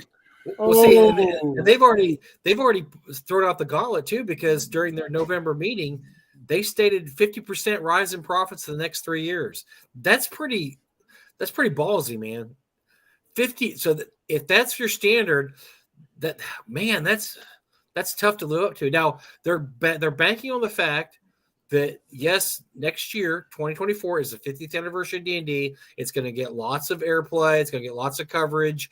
The normies will cover it. People that don't even, look, D&D, the nerds are 50 years old. I mean, Jimmy Kimmel will make a funny joke about it. I mean, they're counting all this attention being paid next year. So that's probably seemed like a pretty conservative bet. Yeah, we'll go up 50%. We'll definitely get that. But they've thrown, like I said, they've thrown the gauntlet down.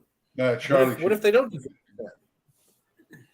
Heads will roll? Yeah, I mean, I don't know. Yeah, heads are going to roll. All these stockholders come next year, and stockholders meet in 2024 after the new version's released. They say, we're not seeing 50% more profits. We're seeing 15%. See, this is why role-playing game companies should never have stockholders. It's just antithetic. It's opposite of what they're doing. I mean, if they have to answer to a board who expects profit every year, sorry, it ain't going to happen with D&D. Well, no. Listen, if you're not making profit as a company of any size like that, you're not staying in business. So I don't begrudge them the profit. The idea, though, that you forget that you have your customers are a community. They don't understand that. They don't understand that there are personal connections made between people in their group and in different groups and between groups, because it's a common experience that we're all part of. They don't see that. They see as sheep to be shorn, take as much wool as we can, and then throw them back out and let them grow some more wool so they can share them again and do it again until you get to. But now the problem is they took the shears, they're cutting skin now. And now that they cut skin, the sheep are awake. And the sheep are going, what the fuck? And that's what they've done. You took a community that would have literally, blindly walked off a cliff. The vast majority would not have cared if they had done this gently, slowly. But instead, they spit in people's faces and go, I can't spit in you. I spit in your face. You get upset? You're really upset because I spit in your face? Hey, I don't understand that. I mean, isn't it common to spit in my customer's face? I should do that all the time. I was told. Why are you? What? Right? Yeah. Why are you objecting to my hand in your pocket? Well, do you think what your hand's doing? Come on, maybe, but you better. This might be far fetched, but do you think there's any in this? There's any aspect that they're worried about what 6th edition will be? Because why couldn't you? So the best. Okay, so here's the best plan. They could have said the old jail's in place. We're never going to change it. However, we're also coming up with this kick-ass 6th edition version of the game. Now, to write stuff for that, you're going to have to sign this OGL. Every company would have signed it probably. You're going to sign OGL. That's kind of like the last one, except that you could only do the new material on this OGL, and you can't use the old OGL anymore. So companies would have made a decision. Do we still want to publish? Like most OSR companies said, I'm fine. Right. I just won't publish 5th edition material anymore, or actually 6th edition. I'll publish 5th edition back, and it'll be fine. Do you think this in any way are they unsure about how 6th edition is going to be? I mean, because you would think it's going to be a slam dunk, but what if they're worried about it? What if they're worried that, maybe 6th edition, because what do you do if you don't think your version of something is the best? You get rid of all the other versions to your version's the only one left to buy. There's too many options. You got to clear the field. Yeah. But if you have the best version, you don't care if there's other options out there. Right. Who cares? Mike, I have the best version. They don't have that. I don't think they have that confidence in themselves. And here's the other thing.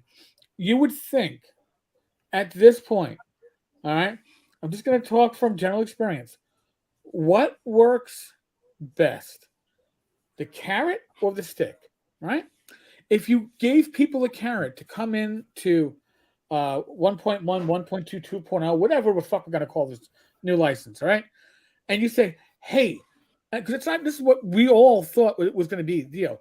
If you want to write for 6th edition, 1 D&D, the edition to rule them all, you got to sign up to our new OGL, and we're going to give you these bonuses. And hey, we're going to allow you, early adopters, you can actually write material in the Forgotten Realms in this one forgotten section that we don't care about. But we'll give you, it's going to be a carrot. And we're going to encourage you. But now you do realize if you sign up for the new OGL, you can't use the old OGL. Just understand it. And people go, all right, well, you're giving me something to get, right? You're giving me something, as opposed to coming out with the stick, whacking you across the nose with it, and going, look at me. This is what you get. You better take it and like it, or get the fuck out.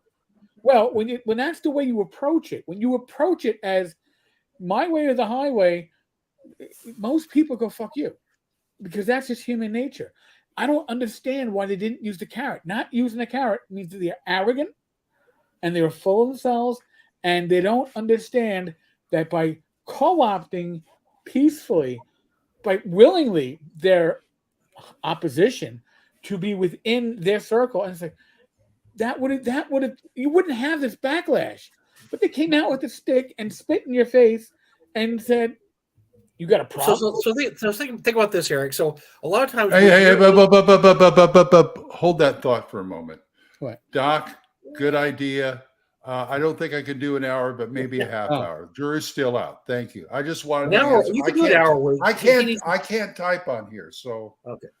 Well, I was so when you're in an institution, and my wife was telling me a story the other day. So this happens all the time. When you're in an institution, sometimes you don't realize what's going on out there in the real world. My wife was giving me an example. We were talking about Lloyd Metcalf. He went to Costa Rica, his teeth done, because it's so expensive in the United States. It's like a fraction of it there. And she's talking to a doctor friend of hers about Lloyd going to Costa Rica. And he's like, why would he do that? Well, because it's only like, $20,000 his teeth here. He goes, that's how much it is in the United States. She's like, no, it's like 100,000 in the United States. No, it's not. No, it's not. Yes, it is. Really? Yeah. This is a guy that's never not had. He's a doctor. He's never not had insurance. He doesn't understand what pricing was. My doctor said the same thing to me once when he gave me prescriptions. And I went to the CVS to get the prescriptions filled.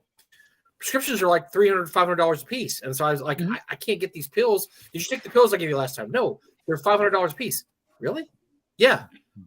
Why do they cost so much? I don't know. You tell me. You're a doctor. They're too much. So these are people, maybe they're in their institution. I saw the same thing when I worked at the savings and loan industry. People that are in the savings and loan industry don't understand how people who are not in the savings and loan industry don't understand everything about the savings and loan industry. And you have to explain to them, like, look, because they don't understand, because they're regular human beings. So looking at that, they may be in their bubble. Maybe they're in a bubble here. And they're just like, it could be. Look, we did great sales. The years 2019 through 2022 were incredible. We don't need we can tell these OGL guys to go fuck off. We don't need them. We've got this kick-ass new game. Everybody I talk to tells me it's awesome. It's just going to be 6th edition. Everybody's going to play it because we were on the Big Bang Theory and we were on Stranger Things. We have nothing in front of us but good times. Maybe they're in a bubble. And that's what they believe and think. And they're surrounded by yes men who tell them, you're right, boss. This is going to be boffo. That's next. He wanted to know if I had any new reviews. That's Oh, is next that if I for ever me? get fit. I can't see it, Glenn. What is it? Wait, Glenn, is that there Flesh? you go. Flesh Gordon. Oh, I'm Flash sure. Gordon, I'm nice. sure. I'm sure Scott Woodard would like me to finish this. If I ever get Flesh to finish Gordon the might be damn better. book. Can you do a review? Can you do a review of Oh, Flesh I'd Gordon? love to. I'd play it. The old 80s porn version of Flesh Yeah, Gordon. I saw it 3 times. Yes. But that could be a part of it. It could be a part of it is that they're just in their bubble and they're being told by yes men this is a great idea. Because like you said, Eric, why wouldn't you approach it with the carrot instead of stick? Well, maybe because they have hubris and they're like, yes, this is the best version of D&D ever. They're going to flock to this version. They're not going to want to play that old shitty version of whatever that Matt Finch guy runs. They don't want to play that anymore. They're going to want to play our 6th edition. It's the best. It's the best version. Well, but Mike, we both know people in the industry who were told by people at WotC, why is everybody why are you turning your nose up at this? This is a perfectly fair license. Come on, this is Because in the Microsoft community, maybe it was. I don't know. Maybe it was, but it's in gaming. It's a terrible idea. But you're right that they were. I think they were absolutely flat-footed on that one. They just got caught flat-footed. They're like, I don't understand why everybody's signing up. Look, we were on Stranger Things. We were on Big Bang Theory. Critical Community. We had a community. We had our biggest years we've ever had in history. 2020 and 2021. I don't understand what you're saying. We should be able to charge as much because we're the best game ever. And they don't know what's outside that bubble. They don't understand what's outside the bubble. And this is something, look, this happens in business all the time. It happens in real life all the time. People that live a different life than you don't understand your life and don't understand how you live and don't understand what you're doing. I mean, that's just. And go ahead. Go ahead. No, that's just the truth. That's the truth. That's the truth. I mean, they don't understand. Look, Eric, you were a cop. Did people that were not cops understand how cops live? No. They probably couldn't understand when you told them something like, I don't get it. Why is that way? Because that's just the way it is in the officer community. Why? I don't understand it. Because that's just the way things are. I mean, they probably Don, you want to play? This place being loud in my yard over here. Eric, can you come over and rest him for me? Well, no, because I'm on duty, and I wish I could. Turn that noise down before I put a bullet in your damn speaker. Don Rossavelli wants to play RPGs with you guys. Well, you can play all 3 of us if you come to North Texas. You guys, meaning us, this room, Glenn, not just. Well, they should all come to North Texas then. Yes. I believe that. I had a police officer friend once back in the 90s, and he got a call from a neighbor that said, "Can you go? Our neighbors are being too loud. Can you come over here and show them your gun?" He said, "Police officers don't do that. You realize that's not where our job. We don't. I'm off duty, and I'm not walking over there and showing people my gun. Would you like to fired for my job? I keep it very clean, and I buff it up. Would you like to hold it before you turn on your music first?" He wanted to scare his neighbors. Like, hey, look, here's my neighbor. He's got a gun. He's a police officer. You better stop making noise. Like, no, but they don't understand because they're not in that world. And look, we don't understand what's going on in the Microsoft world, but it's not our world. And they're just like, they're over here. They're looking at charts. They're not talking to real human beings. They're looking at charts, and the charts are saying, here's our sales the last few years, and this is that. And look at during 2020. Oh my gosh. Look at this. Look how many people were online during 2020 playing games. That's crazy. They're like, yeah, that's pretty good. Glenn, you got a question, Glenn. DJ, I was for a short time. Now I just do audio stuff, voiceover, narration. He has that great. He has a great voice, doesn't he, guys? He has that radio DJ.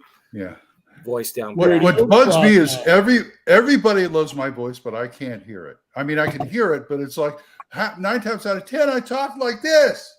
Hey guys. But by the way, the community. I just finished a watch through of Community, all 5 or 6 seasons. The original episode, yes, is memory hold. You can still watch it on YouTube though. But there actually was a follow-up episode that's pretty good. It's not as good as the original, but it's pretty good. There's actually a follow-up D&D episode also. But yes, is that the one where they got a lot of flack with somebody dressing up as a drow? Oh, blackface!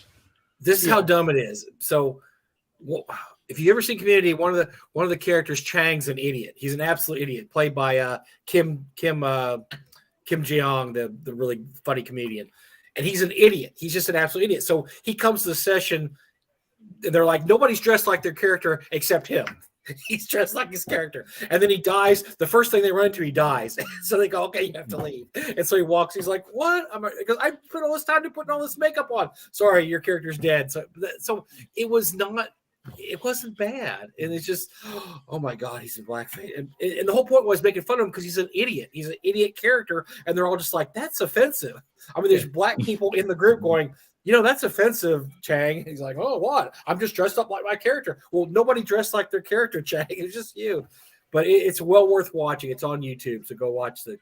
But there was a follow-up episode, believe it or not, about a couple of seasons later, featuring some of the same characters. Not quite as good as that one, but there were still some good lines in that one. So, James wants. I'm still looking for that module that Chevy Chase had. The AD&D module. Yeah. I know it's a mock-up. It's a mock-up. It's sold on eBay. I believe they sold the mock-up on eBay finally. So I don't know what to wait for. I don't know why somebody doesn't take that and run with it. James, we're not going to stream an all channel live game with all the regulars on a stream. Oh my God! There's a reason for it. We would get a strike. All right. Oh, that would be bad. not just listen. I'm not monetized for a month because I had to deauthorize to reauthorize. Don't even ask. But that would be listen. It would be hilariously fun. It would be certainly not like when Roll20 years ago wanted me to record my session. I had to explain to them that my 3-hour session would be about 25 minutes after I took out all the cursing and politically incorrect jokes that just happen at the natural table. There'd be nothing left. Yeah. And they never got back to me after that. I was just like on the memory hole. You laid on the line. You spoke the truth. You spoke truth to power. I spoke the truth. Come on. By the way, Mike, as we were talking here, Matt Evans texted me saying, hey, I got a full pass all weekend. I got a hotel reservation. I'm there. What? Yep. All right. So I like to hear. Yep. All right, man. So you better deliver Raggy. You better deliver Raggy. Oh boy. Well, Raggy's supposed to be here, so Raggy so far has been a thumbs up. So we'll see. And I think what's cool if he's going to run. He's going to run. He's going to run. Raggy's got some pretty hot opinions about this too, about what's going on. Raggy's video is great. There's a lot of pushback. Sorry, and there's not a lot of pushback. There is a certain amount of pushback because it's Raggy saying it, and therefore it becomes political. James is, in my opinion, all right, one of the least political individuals in this hobby. He had Stacy Delaforno as his community rep or whatever the position was. Mistake or not. Okay. Yes. He's certainly not somebody who stands firmly on the right. Zach Smith is a piece of shit. Personal opinion. I'm allowed to state that. Zach is not on the right. All right. He just happens to be in Zach Smith alignment zone. All right. He's his own entity. So to peg people because you don't like their argument as being politically one way or the other is really weak sauce. It's intellectual laziness is what it is. Yeah. It's very lazy intellectual. Oh, he's using right-wing Trumpish talking points because James actually came out and said, I understand why you would want to do this, but look at the history. So actually, I guess right-wing talking points, not being political on this, means you're actually giving background and setting things up and making a reasonable. You disagree with him. Listen, I disagree with James a lot. James and I have had discussions in the past where, we didn't talk for a bit afterwards because we had a really big difference of opinion. But I respect the man's work. I respect what he does. And I respect him enough that when we had talked about, and he had me read his presentation that he was going to do on his video yesterday, I was like, James, you've got to put this in print. You've got people. Not everybody's on YouTube. Not everybody's listening to stuff. Some people prefer to read it. And he's like, all right, well, I'll send it to you. You can put it up on the tavern. So I did, and there's been a little bit pushback on that. Yeah. You know how I regard pushback, right? It means I'm pissing people off. I'm doing something right. You're right.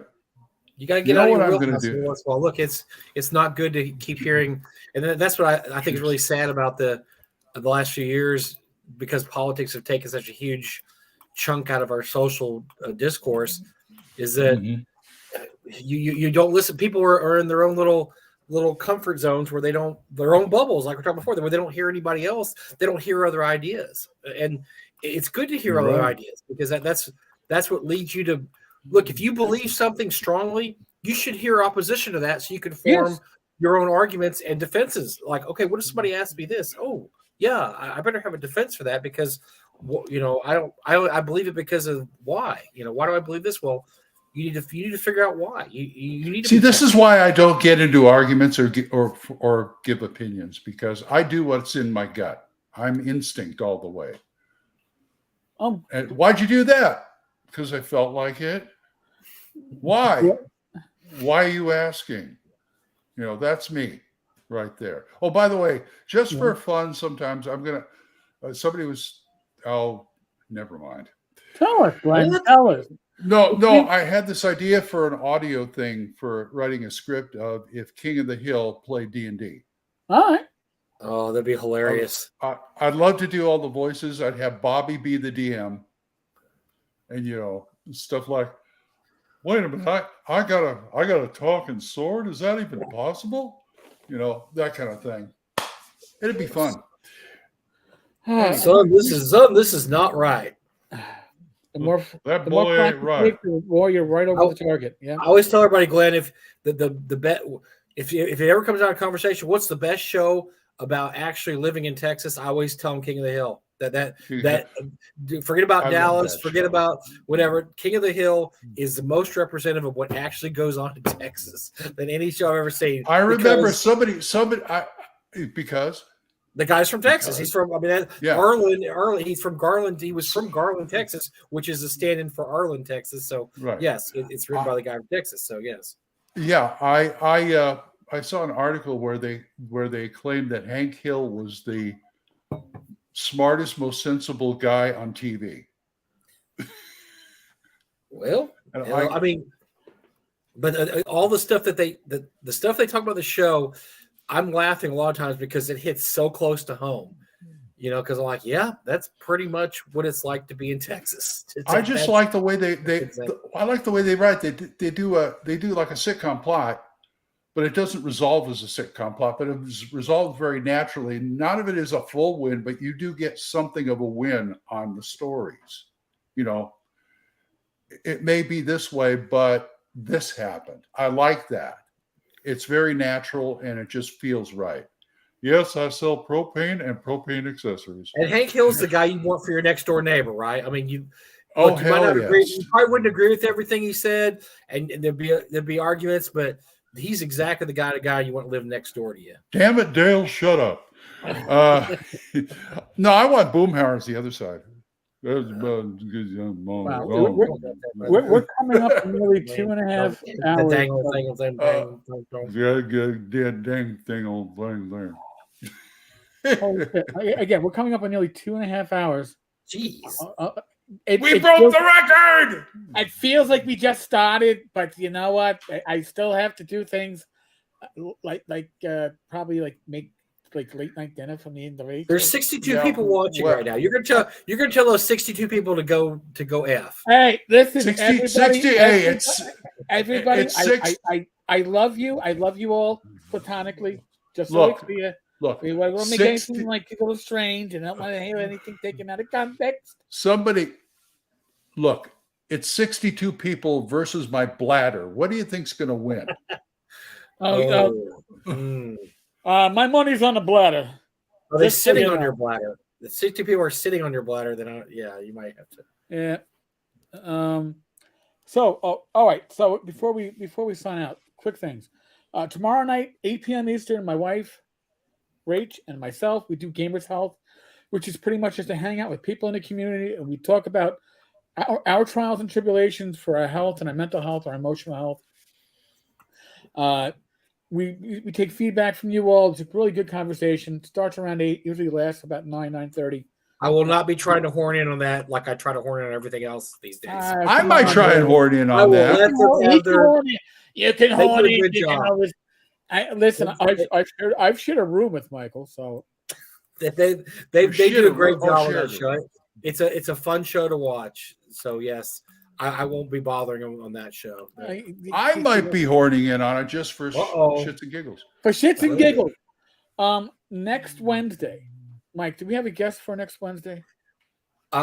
It's supposed to be Tom Tullis. I'm going to see Confirmed. if that is still in effect. All right. And if it is, he'll be talking about a Kickstarter. Plus, he has some hot sports opinions about what's going on with this stuff too. So he's not shy about presenting his opinion.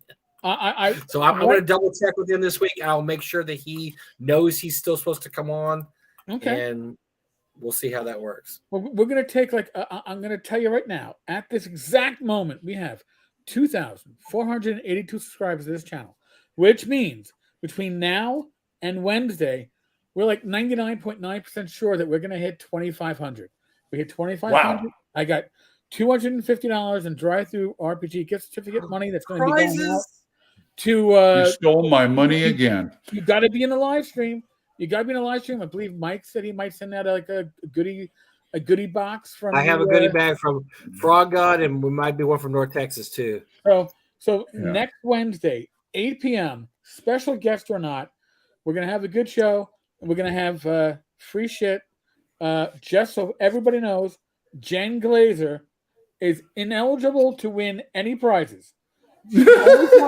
She can win is the Marvel No She's prize. Retired. She's retiring from prize winning. She's retired. We're retiring her. Hey, if you need a guest for Wednesday, just hit me up. Hey, Alice. Long time no see. Oh, Alice. Hey, yeah, Alice. It's been a minute. Yeah. Too late. I don't know. Alice needs to be in like 2 hours ago. Where is she? It's all good. I'm just glad she showed up. She goosed our numbers, our female numbers up like a huge percentage point there. Mike, I got it. No, send Mike a beer. Mike, I gotta tell you a secret. Guess what? What? Remember our female viewership that was like 0.2%? Yes. Is she the 0.2%? It's just under 5%. It's because Tammy keeps popping in. That's I bet. Yeah, we're gonna count Tammy like 15 times per show. I don't know, man. All I know we have female people that watch our show. Wow, I'm shocked. Well, and that's with the actual views being up like 10 times. So it's like 50 times the prior number of. Nice. Listen, I appreciate it. I try to be as unoffensive as I can be. I always fail, but I do try. At least I know what my failures are. We're cuddly teddy bears. We're very inoffensive to women. We're like old cuddly teddy bears. We're good. We're good. Thank God. So everybody, we're gonna wrap it up, right? Okay. Yep. So guys, come to North Texas. I'll be there. He'll be there. Matt Evans will be there apparently. Matt Evans will be there. Maybe James Raggy and a whole lot of fun people. A whole lot of fun. Thank you for the fun guests. Yes, it's great. Someday I will be one. Will be there. Maybe Matt Jackson. I don't know about Matt, but we're looking at a good turnout. Joe the lawyer's going to be there, and his wife Tammy. Well, of course, Joe's going to be there. There's a whiskey. I'm sorry. Tammy and Tommy had to cancel it. I don't know if I told you that or not. Oh, all right. It is the same weekend as a graduation, so sadly. We will not be seeing Tammy and Tommy there. I know I'm bummed out, but I understand we're right around when graduations happen. That was the one thing about having the con we did is that, yes, we do interfere with graduations. Or graduations interfere with you. Our daughters are graduating that weekend. We have to postpone next year. Bad. I know. We've lost people over the years to graduation, so it happens. Every weekend has something going on. Every weekend. Well, Tammy, Tom, our next con for Rach and I is Total Con. It's the weekend after the holiday weekend in Marlborough, Massachusetts. So Rach and I will be there Thursday through Sunday. Folks, if you're in the area, please find me, track me down. People tell me they can find me by my voice. I'm quite sure it's likely. Hey, that's Tenka. Yeah, feel free. You can turn rocks over. You'll find them. You could do it. You could. You might, Rabbit. You might. Is my friend Glenn hiding in the stove? He might be Rabbit. He might. All right, folks. I can't hide anywhere. Thank you very much. We really do appreciate it. You've all been great. I can't believe I actually caught up. I was a half an hour behind in the chat at some point. On my end, listen to Thaco's Hammer, listen to Radio Grognard, and I might pop up on a video or two for North Texas RPG Con in June. I got nothing. They're promoting me. I have nothing to promote. These guys already did all the hard work. Yes. Mike is my special once a week work spouse. But this is we have by the way, we sold half our tickets, Glenn. We're at half. We cut the attendance off. Well, I was just on here with Matt. He said he's going. One of the other guys in the group shouted, "Well, you're going. I'm going too." He needs to go because this year, I think, because of everything going on, this is already the fastest we've reached 250. So, wow! I wouldn't wait till the last minute to buy tickets because we if we have to, we don't want to tell people not to come, but we can't if it's too full. We can't tell people to come. So, there we are. All right, folks. As always, thank you to Mike. Thank you to Glenn. Thank you to Thanks, guys. Thanks for letting me pop on. Thanks for having us. I'm so glad you guys let me pop on. It's a Friday night. I love hanging with you guys. It's good to know that none of you want to go out to go catch a movie or hit a bar. You'd rather be with us. It makes me feel good. That's sad, actually. Gosh, you're right. That's really sad. Be safe, be well. God bless. Roll those dice. Roll them well. Tomorrow night, 8 p.m. And I am sure there'll be some video out sometime between midnight and noon about something in this gaming industry because it just doesn't end. Night, Alice. Thank you. Good night. And thank you. Night, folks.